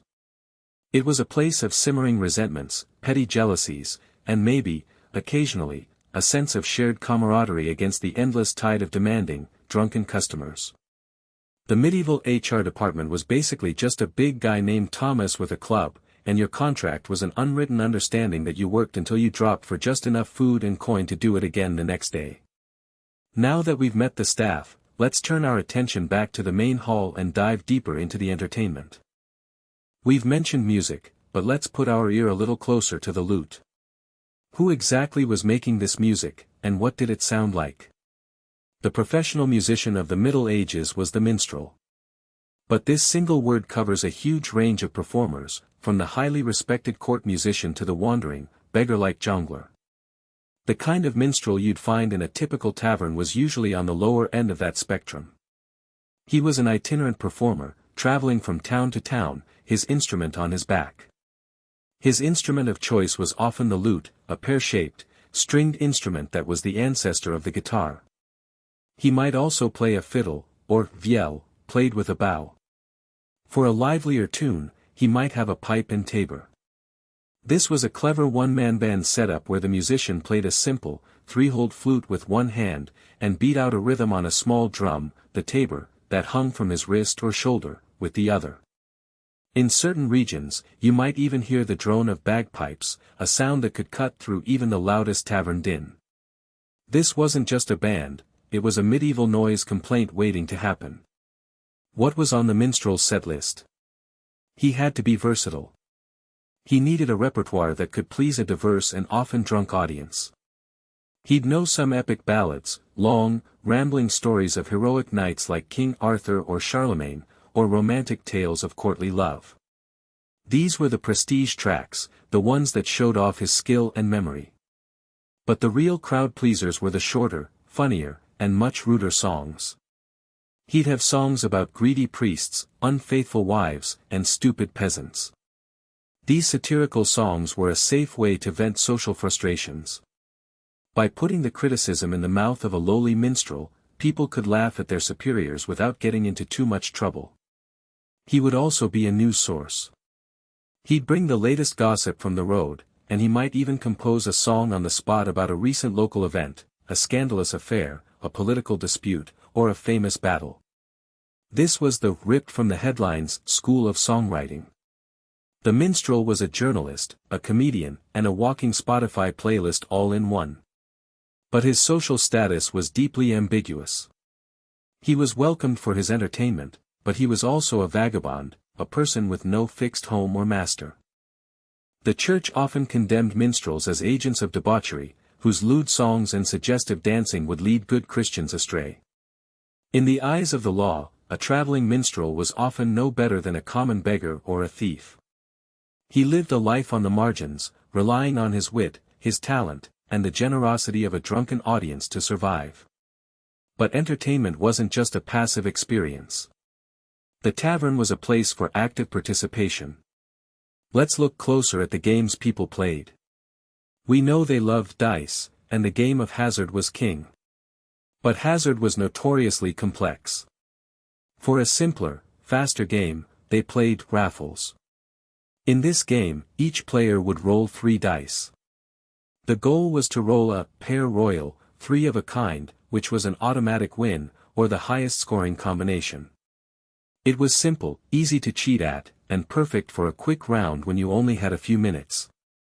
Another popular dice game was cross and pile, which was essentially a coin toss game played with dice, a pure game of chance. Cheating at dice was so common that it was practically part of the game. Dice could be loaded by drilling a small hole and filling it with a drop of mercury or lead to make one side heavier. They could be shaved, with a tiny amount of material removed from one side to alter its roll. Or a cheat could simply use false dice, which were made with duplicate numbers. A good cheat was a skilled performer, using sleight of hand to swap the fair dice for his doctored ones. Getting caught could result in a beating, being thrown out of the tavern, or even having your hand nailed to the gaming table as a warning to others. If dice weren't your thing, there were board games. The most common was tables, which is the direct ancestor of modern backgammon. It was a game of both skill and luck, played on a board with 2 sets of 15 checkers, moved according to the roll of dice. It was a respectable game, played by kings and commoners alike. Another staple was 9 Men's Morris. This was a strategy game, a bit like tic-tac-toe but far more complex, played on a grid. You didn't even need a proper board, you could just scratch the grid into the surface of a wooden table, using pebbles or beans as pieces. It was a game of pure intellect, a way to have a duel of wits in the middle of a drunken chaos. And then there was chess. Chess was considered the king of games, a highly prestigious and intellectually demanding pursuit. It was more likely to be found in the halls of a castle or a monastery than a common alehouse, but it wasn't unheard of. A wealthy merchant might bring his own ornate chess set to a tavern to play a game with a business associate. For the common folk looking on, a chess game would have been a piece of theater, a silent, intense battle of minds that was as compelling as any fistfight. Beyond the games, the tavern was the primary stage for one of the oldest forms of human entertainment, storytelling. In a largely illiterate society, oral culture was everything. A good storyteller was a rock star. He, or she, could hold an entire room captive with nothing but their voice and their memory. They would tell folk tales, the stories of local heroes and legendary beasts that had been passed down for generations. They would tell saints' lives, often with a lot of gory, crowd-pleasing details that the priest might have left out of his sermon. And they would tell jokes and riddles. Riddles were especially popular, a way to engage the audience directly and show off one's own cleverness. The tavern fire was the medieval television, and the storyteller was the primetime entertainment. This rich tapestry of music, games, and stories created a vibrant and dynamic culture within the tavern. It wasn't just a place to drink, it was a place to play, to laugh, to compete, and to connect. It was the community's living room, its theater, and its arcade, all crammed into one smoky, smelly, and absolutely essential space. Now, let's turn our attention to the darker corners of that space, where the law and the lawless intersected. We've talked about violence and regulation, but let's get into the nitty-gritty. What did medieval justice actually look like when it came to tavern-related crimes? For that, we can turn to one of the most fascinating and grim sources of medieval history, the coroner's rolls. When a person died under suspicious circumstances, the coroner would convene a jury of local men to investigate. Their findings, recorded in Latin on parchment rolls, give us a street-level view of medieval life and death. And a shocking number of those deaths happened in or around a tavern. The reports are incredibly specific and often quite mundane in their brutality. John the Skinner and William the Chandler were drinking together in the tavern of a certain Agnes. An argument arose between them concerning a debt of 2 pence. John struck William on the head with a pewter pot. William then drew a knife and stabbed John in the belly, so that his bowels spilled out. And so John died. These records are filled with stories like this. They reveal a world where small disagreements could escalate to deadly violence with terrifying speed. The combination of alcohol, a culture of honor where insults had to be answered, and the fact that many men carried knives as everyday tools, made the tavern a tinderbox. The law had to develop ways to deal with this. There was a crucial legal distinction between a premeditated murder and a chance medley, a death that occurred in a sudden fight or brawl. A murder was a capital offense. But a killing in a tavern brawl might be treated more leniently, especially if the killer could prove he acted in self-defense or was provoked. The concept of sanctuary also played a role. If you killed someone in a tavern, your best bet was to run to the nearest church. If you could reach the church grounds and claim sanctuary before the victim's family or the authorities caught you, you were legally protected for a period of time, usually 40 days. During that time, you could negotiate a pardon or agree to go into exile, abjuring the realm forever. You can imagine the scene, a bloody brawl, a body on the floor, and the killer making a desperate, drunken sprint for the church bells, with the whole town chasing after him. But the law was concerned with more than just murder. The authorities were obsessed with maintaining public order, and that meant controlling what people said, especially when they were drunk. Blasphemy was a serious crime. Cursing God or the saints in a drunken rage could get you fined or flogged. But an even more interesting crime was eavesdropping. It was literally illegal to stand outside a tavern or someone's house and listen in on their conversations. Why? Because gossip and rumor were powerful and dangerous forces. A secret overheard could ruin a reputation, destroy a business deal, or even spark a riot. The law against eavesdropping was an attempt to control the flow of information, to stop the fake news of the medieval world at its source. Of course, it was almost impossible to enforce, but it shows how seriously the authorities took the power of words spoken in a place like a tavern. The tavern was also a natural place for real, organized crime and even political rebellion to fester. If you wanted to hire a mercenary, you'd go to a tavern. If you wanted to plot against the local lord or even the king, you wouldn't do it in the market square, you'd do it in the back room of a tavern over a cup of wine. During the Peasants' Revolt of 1381, one of the great popular uprisings in English history, taverns and alehouses were crucial meeting points for the rebels. It was where they coordinated their movements, spread their revolutionary ideas, and built a sense of solidarity. For the authorities, this was their worst nightmare. The tavern, which they saw as a source of petty crime and disorder, could also become a breeding ground for treason. This is why governments throughout history have always been deeply suspicious of public houses. They are places where people gather, talk freely, and realize they share the same grievances. They are, in their very nature, potentially subversive spaces. Let's zoom out now and consider the tavern not just as a building, but as a point on a map. Its physical location tells us a huge amount about how the medieval world worked. The most successful taverns and inns were all about location, location, location.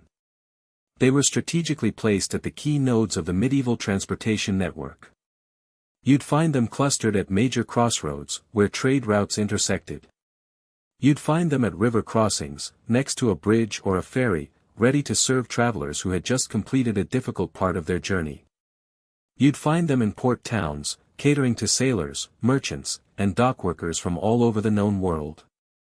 A port tavern would be a riot of different languages, cultures, and currencies, a truly international space. And, most importantly, you'd find them along the great roads. The medieval road system was a patchwork. Some of it was a legacy of the old Roman roads, still the most direct routes between major cities. The rest was a tangle of local tracks and paths. Travel along these roads was slow, dangerous, and exhausting. A person on foot might make 20 miles on a good day, a person on horseback, maybe 30. This meant that a network of inns, spaced roughly a day's journey apart, was absolutely essential. These staging inns became a vital part of the infrastructure of the kingdom. They allowed for the movement of goods, the carrying of mail, and the travel of officials. Without the humble tavern and inn, long-distance travel and trade would have been nearly impossible. The relationship between the tavern and the other two great power centers of the medieval village, the church and the manor house or castle, was complex and fascinating. We've talked about the church's moral opposition to the tavern, but the reality on the ground was often more pragmatic. Many monasteries, as we've noted, brewed their own ale and ran their own goosthouses for pilgrims, which were essentially high-class inns. A local parish priest might publicly condemn drunkenness, but he also knew that the tavern was where his parishioners lived their lives, and he might even stop in for a drink himself to keep an eye on his flock. The tavern and the church were in a constant dance, two competing centers of community life, one focused on the soul, the other on the spirit of a different kind. The relationship with the local lord was just as complicated. The lord of the manor often had the legal right to control who could brew and sell ale in his village. This was called the assize of ale, and it could be a valuable source of income for him through licensing fees and fines. He needed the tavern to keep his peasants happy and to provide a place for his own officials to stay when they were traveling. But he also feared it as a place where his peasants could complain, organize, and generally get ideas above their station. The lord's reeve, his manager, would keep a close eye on the local alehouse, using it as a place to gather information and to make sure that any dissent was stamped out before it could spread. Finally, let's touch upon a more ethereal aspect of the tavern, its place in the world of folklore and the supernatural. In a world steeped in superstition, the tavern, like the crossroads it so often stood on, was seen as a liminal space. A place that was neither fully private nor fully public, a place of transition. This made it a natural setting for ghost stories and tales of the uncanny. Nearly every old inn had its ghost story, the phantom of a murdered traveler, the spirit of a heartbroken tapster, or the ghost of a cheating gambler, forever doomed to roll his false dice. These stories were a form of entertainment, of course, told around the fire on a dark night. But they also served as moral lessons, warnings about the dangers that lurked in these public spaces. The tavern was also where local folklore was kept alive. The stories of fairies, goblins, and local spirits weren't written down in books, they were shared orally, passed from one generation to the next in the convivial, slightly spooky atmosphere of the alehouse. A person might claim to have seen the will-o'-the-wisp on his way home from the tavern, or to have heard the cry of a banshee. These tales reinforced a shared local identity and a sense of a world that was filled with magic and mystery, a world that existed just beyond the warm, firelit circle of the tavern.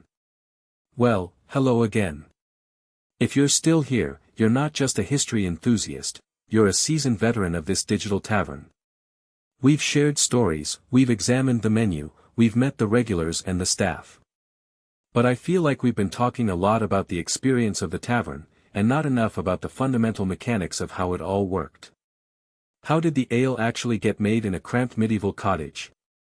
How did you pay when your pockets were full of a bewildering array of clipped, worn-out coins? What did the signs hanging outside actually mean? It's time to get our hands dirty. We're going to go from being patrons to being proprietors. We're going to look at the nuts and bolts, the behind-the-scenes logistics and the physical reality of the medieval tavern. So, grab a fresh drink, you've certainly earned it, and let's peek into the back room, the brewhouse, and the medieval equivalent of the accounting department. This is where the magic, and the mess, really happened. Let's begin with the absolute heart of the operation, the brew. We've called it liquid bread, we've called it soupy, but how did it come to be? Let's put on our imaginary aprons and walk through the process of being a medieval alewife. This is Brewing 101, medieval style. Step 1, and this is the most important part, is the grain. You need barley. Or oats. Or a mix. Whatever you could grow or afford. But you can't just toss raw grain in water. You have to malt it. Malting is the process of tricking the grain into thinking it's about to sprout. You take your barley, steep it in water for a couple of days until it was swollen, and then spread it out on a clean floor or on straw mats. You had to keep it warm and damp, turning it regularly, for several days. During this time, the grain would begin to germinate. Little rootlets would appear. This was the magic moment. That germination process activates enzymes within the grain, enzymes that are crucial for converting the grain starches into fermentable sugars. It's the key that unlocks the boozy potential within. Just before the little green shoot, the acrospire, burst out of the husk, you had to stop the process by drying it. You do this in a kiln or an oven. The temperature at which you dried it would have a huge impact on the final flavor. A low, slow drying would produce a pale malt for a lighter ale. A hotter, faster drying would toast the grain, creating a darker, more robust, almost nutty flavor. This whole process was delicate, time-consuming, and required a huge amount of skill and intuition. It was part science, part art, part back-breaking labor. This wasn't a neat bag of malt from a homebrew store, this was a week's worth of hard work before you even started brewing. Now you have your malt. The next step is mashing. You'd grind the malt, not into a fine flour, but a coarse grist, probably using a hand mill or quern. Then, you'd put this grist into your mash tun, which was just a big wooden tub, and add hot water. Not boiling water, that would kill the enzymes. Just hot water, at a specific, carefully controlled temperature. The alewife would have known the right temperature not by using a thermometer, but by feel, by sight, by experience passed down from her mother and grandmother. This hot water reactivates those enzymes from the malting process, and they get to work, turning the starches in the grain into sweet, sweet sugar. You'd let this sugary grain porridge, called the mash, sit for a few hours. The resulting sweet, brown liquid was called wort. This is the soul of your ale. After mashing, you had to separate the sweet wort from the spent grains. You do this by draining the liquid through a tap at the bottom of the tun, which was probably filtered through a layer of straw or heather. The first runoff was the strongest, most sugary wort. This would be used to make your best quality, high-alcohol ale. The good stuff. Then, you'd rinse the grains a second time with more hot water to extract the remaining sugars. This weaker wort would be used to make the small beer, the everyday drinking ale. Nothing was wasted. Now, you have your wort. The next step is the boil. You transfer the wort to a big kettle or cauldron and boil it for at least an hour. This sterilized the wort, killing any wild bacteria or yeast that might spoil your brew. It also helped to concentrate the sugars and flavors. And this is the point where you would add your grut. That secret blend of herbs we talked about. Bog myrtle for bitterness, yarrow for a subtle aromatic quality, heather for a floral note. The grut mixture was often a closely guarded family secret, and it's what gave each ale its unique local character. After the boil, you had to cool the wort down as quickly as possible. This was one of the most dangerous moments in the brewing process. Hot wort is a perfect breeding ground for all sorts of nasty bacteria floating in the air. If you didn't cool it fast enough, your ale could get infected and turn sour. An alewife might use a shallow, wide cooling vessel to maximize the surface area, or even place the pot in a stream of cold running water if she was lucky enough to have one nearby. Once it was cool, it was time for the final magical step, fermentation. The alewife would transfer the wort to her fermenting vessels, big wooden vats or pottery jars, and add the yeast. Where did she get the yeast? This is one of the coolest parts. She didn't buy it in a packet. She would have her own house strain, a yeast culture that she kept alive from one batch to the next.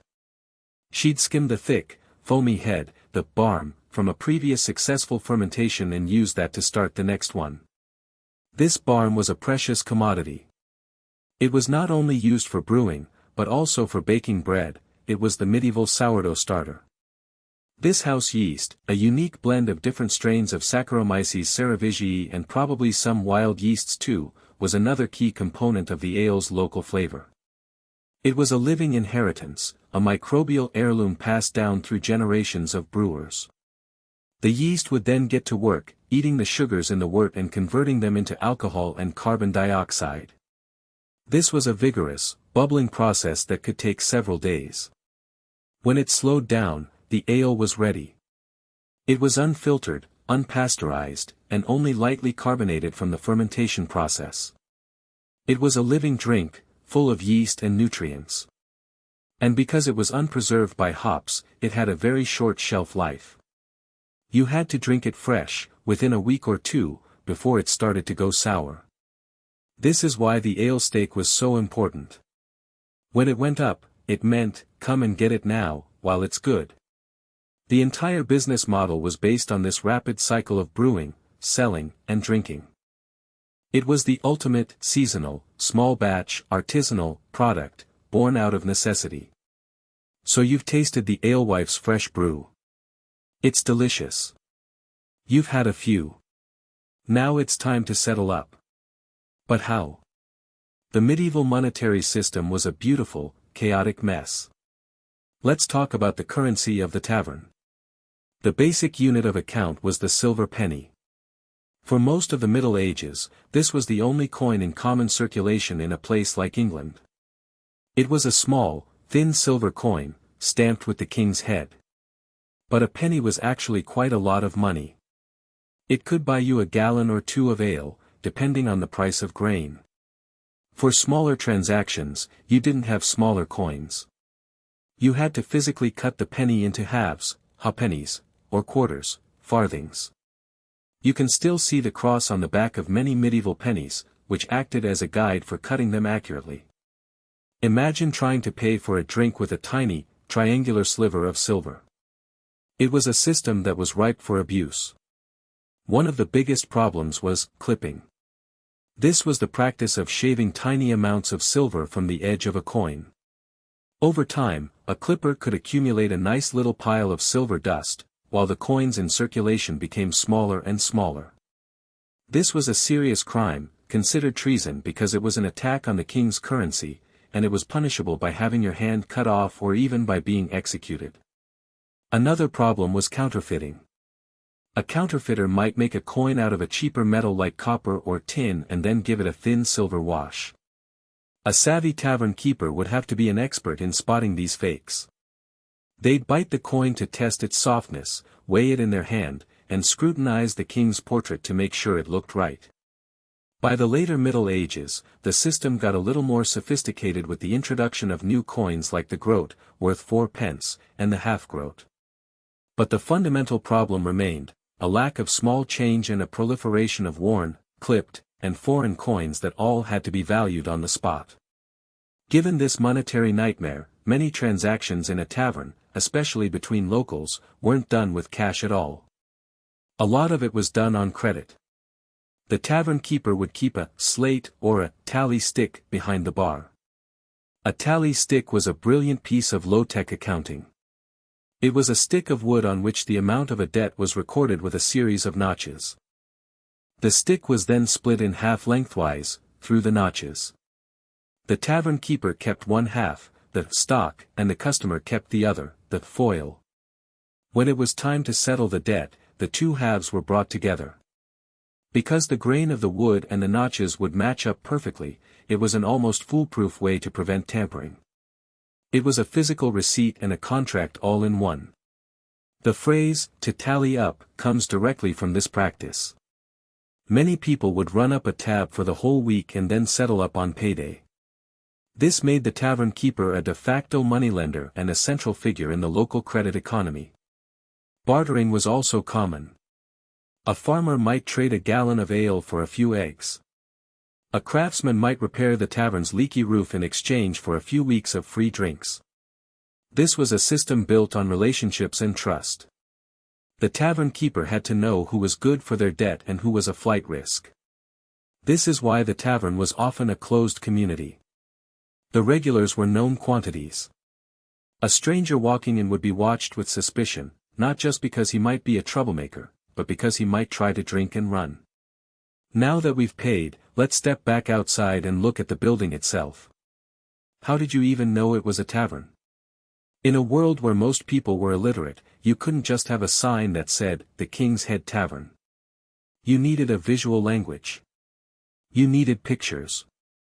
And that brings us to the wonderful world of medieval tavern signs. The most basic and ancient sign, as we've discussed, was the ale stake or the bush. A simple pole with a clump of greenery on the end, a tradition that goes back to the Roman Empire, where a bunch of vine leaves would signify a place that sold wine. This was so common that it gave rise to the proverb, "Good wine needs no bush." In other words, a quality product advertises itself. But as towns grew and competition increased, tavern keepers needed to stand out. This led to the rise of the pictorial sign. These signs were painted on wooden boards and hung from a bracket over the door. They had to be simple, bold, and instantly recognizable. The subjects of these signs give us a fascinating window into the medieval mind. Many were religious. The lamb and flag, representing Christ and the resurrection. The crossed keys, the symbol of St. Peter. These signs were a way for the tavern to align itself with the sacred, to suggest that it was a respectable, God-fearing establishment, despite what the local priest might say. Many more signs were heraldic. The red lion, the white hart, the blue boar. These were often the badges or crests of the local lord or a powerful noble family. By hanging up the sign of the Duke of Lancaster, for example, a tavern keeper was showing his loyalty and, more importantly, implying that he was under the protection of a very powerful man. It was a form of branding that was also a political statement. Some of these signs had specific historical origins. The White Hart, a stag with a golden crown and chain, was the personal badge of King Richard II. It became an incredibly popular sign, a way of showing loyalty to the king. Other signs were drawn from folklore and fantasy. The green dragon, the griffin, the mermaid. These signs tapped into the rich world of medieval myth and legend. They suggested that the tavern was a place of magic and adventure, a gateway to another world. The green man, a face made of leaves and vines, was a powerful pagan symbol of nature and fertility, a pre-Christian echo that survived long into the Christian era. Choosing this sign was a way of connecting the tavern to these ancient, primal energies. And some signs were just simple, everyday objects. The plow, the ship, the woolpack. These signs advertised the tavern's clientele. The plow was for farmers. The ship was for sailors. The woolpack was for merchants in the wool trade. They were a way of saying, "This is your place. You will find your people here." These signs were a vital part of the urban landscape. They were landmarks, meeting points, and a vibrant form of folk art that turned the medieval street into an open-air gallery. So let's go back inside, past the sign, and think about the physical experience of being there. We often imagine a cozy scene with sturdy wooden chairs and tables. But the reality was probably a lot less comfortable. Let's talk about the forgotten furniture of the medieval tavern. The main seating would have been simple, backless benches, or forms, flanking long trestle tables. A trestle table wasn't a solid piece of furniture. It was just a set of long boards, or boards, placed on top of a pair of wooden legs, or trestles. This setup was cheap, easy to make, and incredibly flexible. After a night of drinking, the whole thing could be disassembled and stacked against the wall to make room for dancing, or for people to just pass out on the floor. This is where we get the expression room and board. The board was the table where you ate your meals. Chairs were a rarity. A proper chair with a back and arms was a symbol of status. There might be one great chair in the whole tavern, reserved for the most important guest, the local priest, a visiting knight, or the wealthiest merchant in the room. It would be placed in the best spot, right next to the fire. Everyone else sat on the benches, squeezed together shoulder to shoulder. There was no concept of personal space. This enforced a sense of communal living, whether you liked it or not. You were physically part of the group, sharing the bench, sharing the cup, sharing the conversation. The lighting, as we've said, was terrible. The floor was dirt, rushes, or maybe rough flagstones. The walls were probably bare, maybe with a simple lime wash, quickly blackened by the smoke from the central hearth. There was no decoration, no art on the walls, except for maybe the scratches and stains left by generations of previous drinkers. It was a purely functional space, designed for durability and ease of cleaning, though ease is a relative term. The overall impression would not have been one of rustic charm, but of a dark, crowded, and probably quite drafty shed that happened to serve ale. Now, from this functional and slightly grim environment, let's turn to the one thing that could make it all worthwhile, the food. We've talked about the basics, bread, cheese, pies. But let's take a deeper dive into the tavern kitchen. What else was bubbling away in that pot over the fire? The undisputed king of the medieval kitchen, both in the tavern and in the home, was pottage. Pottage wasn't a specific dish, it was a category. It was, essentially, anything that could be boiled in a pot for a long time. The base was usually grains, oats or barley, or dried peas and beans, which were known as peas pottage. To this base, you'd add whatever vegetables were in season.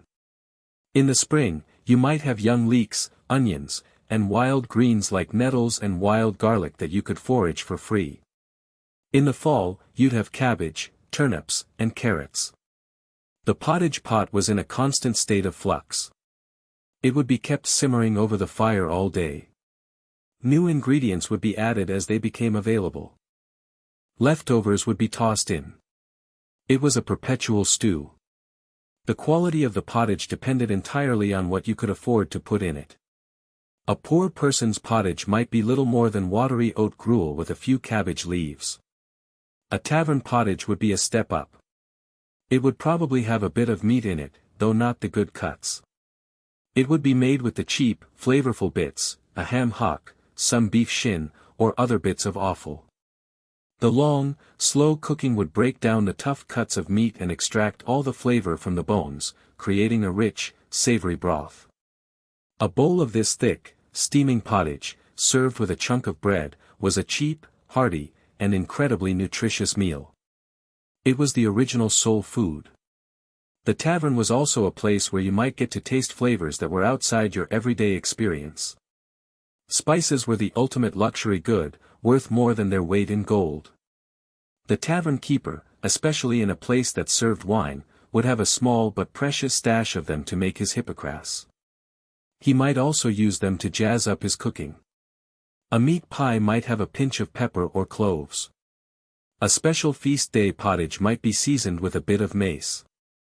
For a peasant whose diet was usually just bland and salty, a taste of these exotic spices would have been a mind-blowing sensory experience.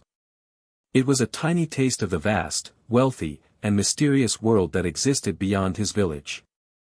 And what about dessert? The medieval world didn't really have dessert in the modern sense. Sweet dishes were often served alongside savory ones. But a tavern might offer some simple, sweet treats. Honey cakes. Custard tarts, if they had access to eggs and cream. Or fruit, in season. A traveler might be offered a simple baked apple, cooked in the embers of the fire until it was soft and sweet. These were simple pleasures, but in a world where sweetness was a rare luxury, they would have been a welcome end to a meal.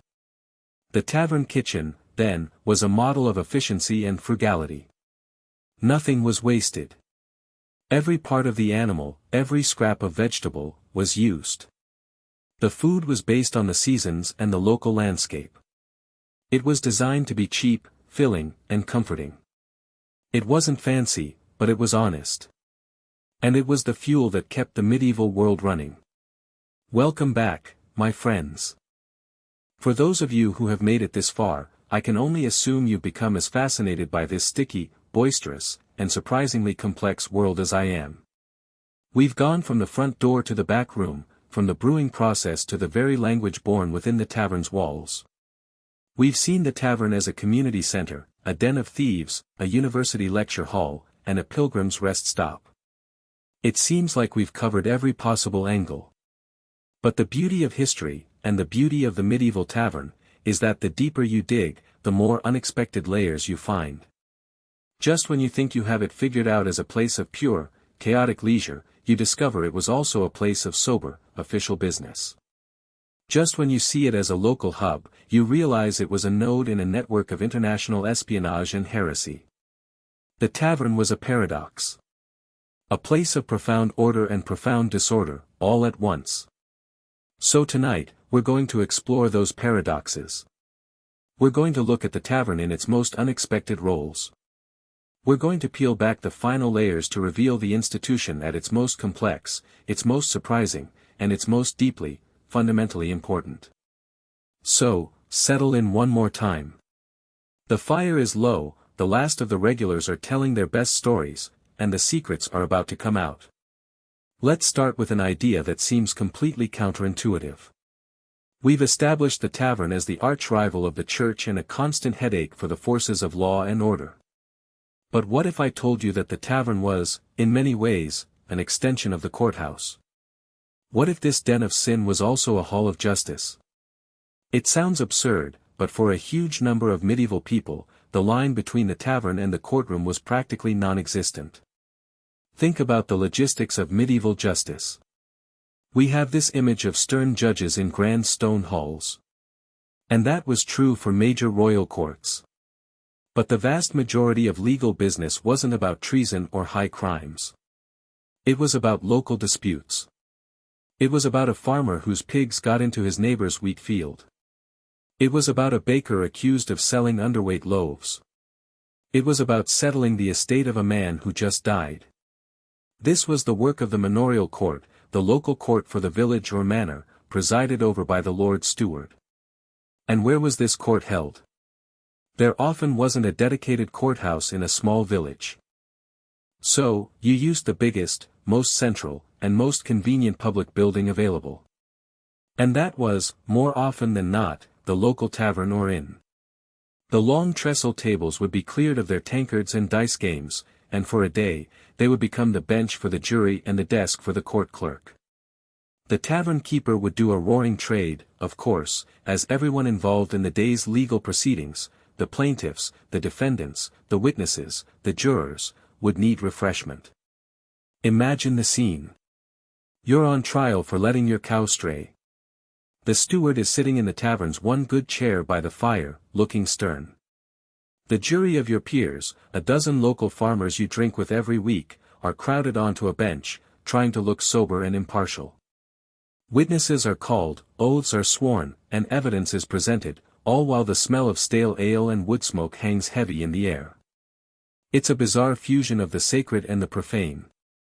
The solemnity of the law is being enacted on the very stage where last night's drunken debauchery took place. Coroners' inquests, as we've discussed, were another legal proceeding frequently held in taverns. It was practical. If a body was found in a field, you would bring it to the nearest inn. The coroner would convene his jury there, and the body would be laid out on a table for them to inspect. The witnesses, the person who found the body, the last person to see the deceased alive, would all be gathered in the tavern to give their testimony. The inn became a temporary morgue and a temporary courtroom, a place of death and legal process right alongside the everyday business of drinking and socializing. But it wasn't just formal court sessions. A huge amount of informal legal and business activity took place in the tavern simply because it was the most convenient place to do it. If you wanted to witness the signing of a contract, like a land transfer or a marriage settlement, you'd go to the tavern. You'd sign the document in front of witnesses, and the whole transaction would be sealed with a drink. The shared drink was a crucial part of the ritual. It was a symbolic act that turned a dry legal agreement into a social bond. We still see a shadow of this today when we talk about sealing a deal with a handshake and a drink. The tavern was also the place where you paid your rent and your taxes. The Lord's reeve or the king's tax collector wouldn't go door to door. He'd set himself up at a table in the tavern on a designated day, and the tenants would have to come to him. This often turned the tavern into a place of high tension and resentment. You'd have to hand over your hard-earned coin to an often unpopular official, while surrounded by the temptation of the very ale you could no longer afford because you just paid your taxes. It's no wonder that tax collectors were so often the villains in medieval songs and stories, and that so many of these stories were told in taverns. The tavern was where the power of the state was made visible to the common person, in the form of a man taking their money. It was the medieval DMV, but with beer. So the next time you picture a medieval tavern, don't just picture a drunken party. Picture a jury deliberating. Picture a contract being signed. Picture a coroner examining a body. It was a space that could transform itself in an instant, from a place of leisure to a place of law, from a refuge from the world to the very place where the world's official business was done. This flexibility is the key to understanding its central importance. It wasn't just a bar, it was the village's multi-purpose community hall, and that included being the courtroom. From the language of the law, let's turn to the language of the people. We've touched on a few phrases born in the tavern, but that's like saying Shakespeare wrote a few good lines. The tavern was a linguistic laboratory, a bubbling cauldron of slang, proverbs, and new vocabulary that has seeped so deeply into the English language that we no longer even recognize its origins. Let's embark on a linguistic pub crawl and uncover some of the hidden histories in the words we use every day. We've already mentioned booze. But what about the word bar? We use it to mean the counter where drinks are served, or the establishment itself. Its origin is beautifully simple and literal. In many medieval taverns, especially the rowdier ones, there would be a wooden or metal bar installed on the counter. This wasn't for leaning on. It was a barrier, a cage, designed to protect the tavern keeper and his precious casks of ale from a surge of thirsty or angry customers. You would pass your money and your cup through the gaps in the barrier. So, when you go to the bar, you are, in a very real sense, going to the barrier. What about being on the wagon? This phrase, meaning to abstain from alcohol, has a 19th century origin, but its roots are in the same world. The story goes that it comes from the practice of giving prisoners on their way to execution one last drink. They would be transported in a wagon, and a wagon from the local brewery would often meet them. After that final drink, they were literally on the wagon for the rest of their short journey, with no more chance to drink. It's a grim origin for a common phrase. Let's talk about measurements. The word pint comes from the Old French pinty, which was a unit of liquid measure. But its smaller, and now archaic, cousin is the jack. A jack was a small measure of drink, often served in one of those leather mugs we discussed. A gill, pronounced Jill, was a quarter of a pint. This is the likely origin of the nursery rhyme, Jack and Jill. It's not about two children on a hill. It's a political satire from the time of the French Revolution, or possibly earlier, about King Louis XVI, Jack, who was beheaded, and his queen, Marie Antoinette, Jill, who came tumbling after. But the names themselves are tavern measures. The rhyme is a coded message, using the language of the tavern to talk about high politics. The tavern gave us a rich vocabulary for drunkenness itself. A tippler was a person who tippled, or drank frequently in small quantities. The word likely comes from the tapster who would tip the cask to pour a drink. To be fuddled was to be confused by drink. To be pot-shotten was to be stupefied by ale. The tavern also gave us a whole host of proverbs that are still with us. The devil finds work for idle hands was a common sermon theme, but it found its truest expression in the tavern, where idleness and drink were seen as a direct path to sin. A nod is as good as a wink to a blind horse is a proverb about the futility of subtle signals, a lesson probably learned many times over in the dim, noisy confusion of a tavern. Even the way we describe social interactions owes a debt to the tavern. A round of drinks comes from the simple fact that people often sat at round tables, and the process of buying a drink for everyone in turn would literally go around the table. The term host, as in the host of a party, comes directly from the host of an inn, the person whose job it was to provide hospitality. The word gossip itself may have its roots in this world. An old meaning of the word was a godsib, or a godparent, a person you were close to. These gossips would often gather to drink and chat, and over time, the word for the person became the word for the activity they so enjoyed. This linguistic legacy is a powerful reminder of just how central the tavern was. It wasn't just a place where people spoke the common language, it was a place where that language was actively being forged, night after night. New words, new meanings, new jokes, and new insults were all hammered out in the heat of conversation and argument. It was a living, breathing dictionary, and its influence is still stamped all over the way we speak today. Now that we've mastered the language, let's use it to talk to some of the tavern's more unusual patrons. We've covered the common folk, but the tavern's very public nature made it a perfect hunting ground for people whose professions required them to observe, to listen, and to blend in. These are the people who lived in the shadows of the tavern's firelight. First, consider the spy. Medieval politics was a snake pit of shifting alliances, plots, and counterplots. Lords and kings needed information. They needed to know what their rivals were planning, and more importantly, what their own subjects were saying. And there was no better place to gather this kind of low-level intelligence than a tavern. A spy wouldn't be a dashing figure in a cloak. He'd be a quiet man in the corner, nursing a single drink for an hour, his ears wide open. He'd listen to the merchants complaining about a new tax, to the farmers grumbling about the Lord, to the off-duty soldiers gossiping about their commanders. He was a human listening device. The information he gathered would be pieced together with other reports to form a picture of the mood of the country. Many a rebellion was probably nipped in the bud because a tavern spy overheard the wrong person say the right thing. Then there were the heretics. The medieval church demanded absolute conformity of belief. But there were always dissident movements bubbling under the surface. In 14th and 15th century England, the most significant of these were the Lollards, the followers of the reformer John Wycliffe. They questioned the authority of the Pope, they advocated for the Bible to be translated into English, and they preached against the wealth and corruption of the Church. These were dangerous, illegal ideas, and the Church hunted them mercilessly. So where did the Lollards meet? They couldn't gather in a church. They met in secret, in private homes, in barns, and very often, in the back rooms of sympathetic taverns. A tavern provided the perfect cover. A group of men gathered together wouldn't look suspicious. The noise and chaos of the main room would cover their hushed, earnest conversations.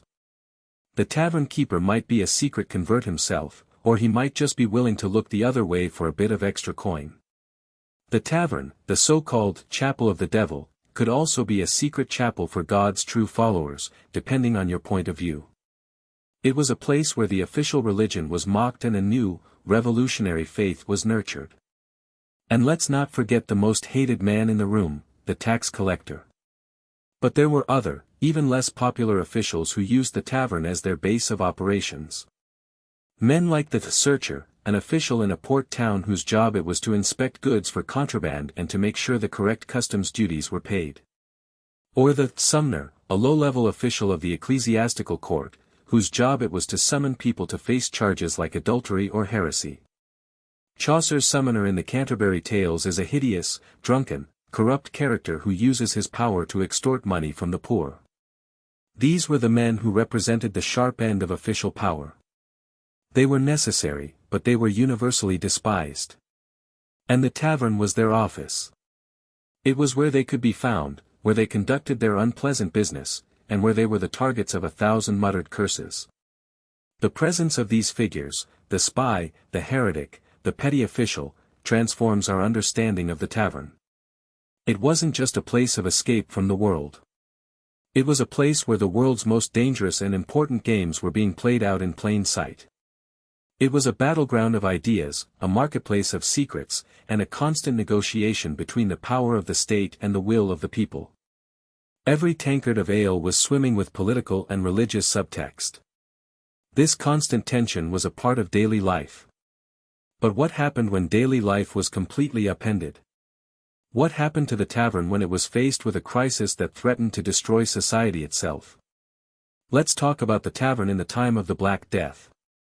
The Great Plague that swept across Europe from 1347 to 1351 was the single greatest catastrophe in medieval history.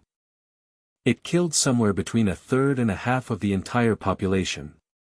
It was an apocalyptic event that shattered every aspect of life. And it posed a terrifying question for the tavern: in a time of inexplicable, indiscriminate death, what is the point of a public house?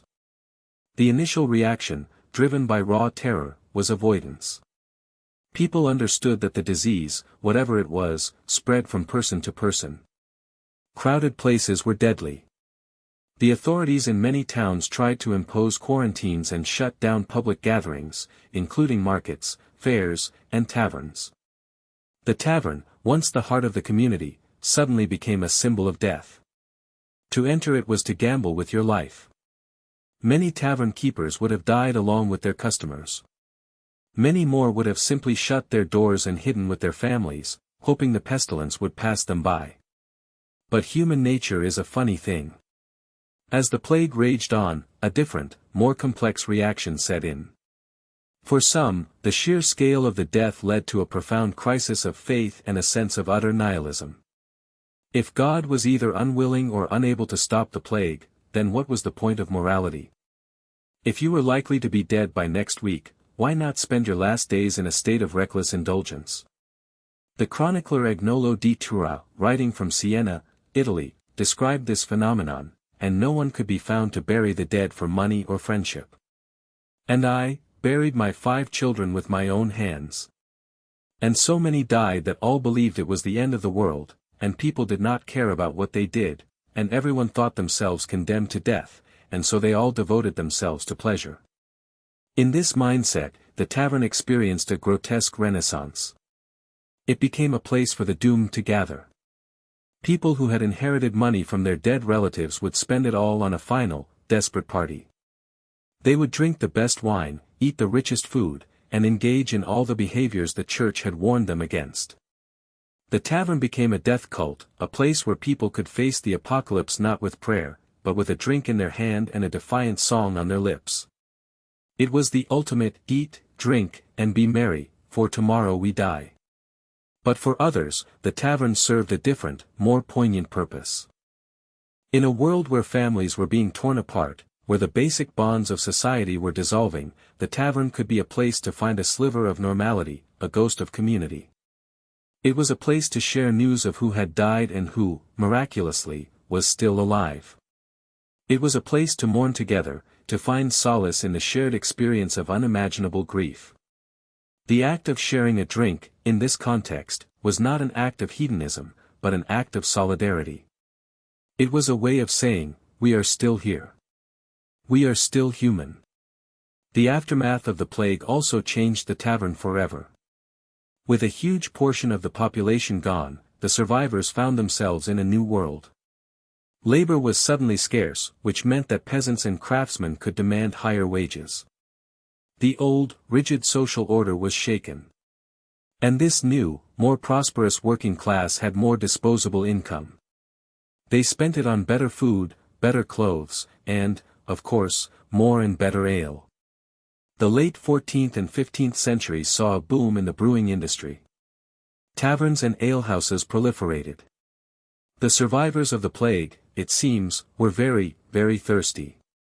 The Black Death was a horror, but it inadvertently created the economic conditions for a golden age of the English tavern. This exploration of the tavern in crisis shows us its incredible resilience. It could be a death trap, a nihilist's playground, or a sanctuary for the grieving. It could be shut down by the law and then reborn in the economic chaos of the aftermath. It adapted, it survived, and it continued to serve the fundamental human needs for connection and escape, even in the face of the end of the world. From the macro crisis of plague, let's zoom back into the micro details of the tavern itself. We've talked about what was in the cups, but what about the vessels that held the ale before it even got to the cup? Let's talk about the unsung hero of the medieval tavern, the barrel. The barrel, or cask, was one of the most important pieces of technology in the medieval world. It was the shipping container, the storage unit, and the serving vessel all in one. The man who made them, the cooper, was a highly skilled and respected craftsman. His craft was a masterpiece of geometry and brute force. He would take long staves of wood, usually oak, heat them over a fire to make them pliable, and then bend them into shape, holding them together with iron or wooden hoops. A well-made cask had to be perfectly watertight, able to withstand the pressures of fermentation and the rough handling of transport. It was a humble object, but it was a masterpiece of engineering. And there wasn't just one kind of barrel. There was a whole, bewildering family of them, a hierarchy of casks with their own specific names and sizes. The king of them all was the tun, a massive cask that could hold 252 old wine gallons. This was the unit used for shipping wine in bulk. From the tun, you get smaller sizes. A pipe, or a butt, was half a ton, 126 gallons. A hogshead was a quarter of a ton, 63 gallons. A barrel was an eighth of a ton, around 32 gallons. And a kilderkin was half a barrel, 16 gallons. And to make matters even more confusing, the size of a gallon itself could vary from town to town and depending on whether you were measuring ale or wine. For a tavern keeper, managing this inventory of casks was a major part of the job. He had to know how much was left in each one, how to tap a new one without wasting the ale, and how to keep the cellar at the right temperature. The cellar was the tavern's engine room. It was a cool, dark space where the ale could condition and mature. A good cellar was the secret to a good pint. This system of measurement was chaotic, unstandardized, and a constant source of disputes. When a merchant sold a ton of wine to a tavern keeper, how could the tavern keeper be sure he was getting the full 252 gallons? This is where the gauger came in. The gauger was another one of those wonderful medieval professions. He was an official appointed to measure the contents of casks. He would use a special measuring rod, a gauging rod, and a complex set of calculations to determine the volume of a cask. It was a skilled job that required a good head for math and a reputation for honesty. The gauger was the referee in the constant battle between buyer and seller, the one man who could definitively answer the question, how much is in the barrel? This deep dive into the world of coopers, casks, and gaugers might seem nerdy, but it reveals something crucial. The world of the tavern, which seems so chaotic and informal, was underpinned by a complex web of technology, craft, and regulation. It was a world of precise measurements, or at least, attempts at precision, of specialized skills, and of constant economic calculation. The romance of the roaring fire and the shared song was only possible because of the hard, practical work being done in the cellar, in the cooper's workshop, and in the taxman's ledger. So, as we bring this marathon session to a close, what new grand takeaway can we glean? I think it is this: the medieval tavern was society's great mediator. It was the place where contradictions were managed. It was the space between the sacred and the profane, where the language of the law met the slang of the street. It was the place where the spy and the heretic could sit in the same room, each pursuing their own secret agenda under the cover of public conviviality. It was the place where the terror of death and the defiant joy of life could clash and coexist during a plague. It was the place where the precise, geometric perfection of the cooper's barrel met the messy, unpredictable reality of a drunken brawl. The tavern didn't resolve these contradictions. It simply held them. It provided a stage where all the different, conflicting parts of medieval life could come together, interact, and play themselves out.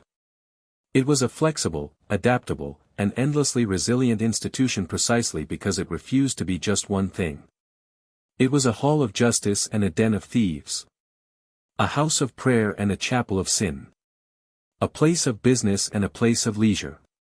It was, in short, a perfect, messy, and intoxicating reflection of the world that created it.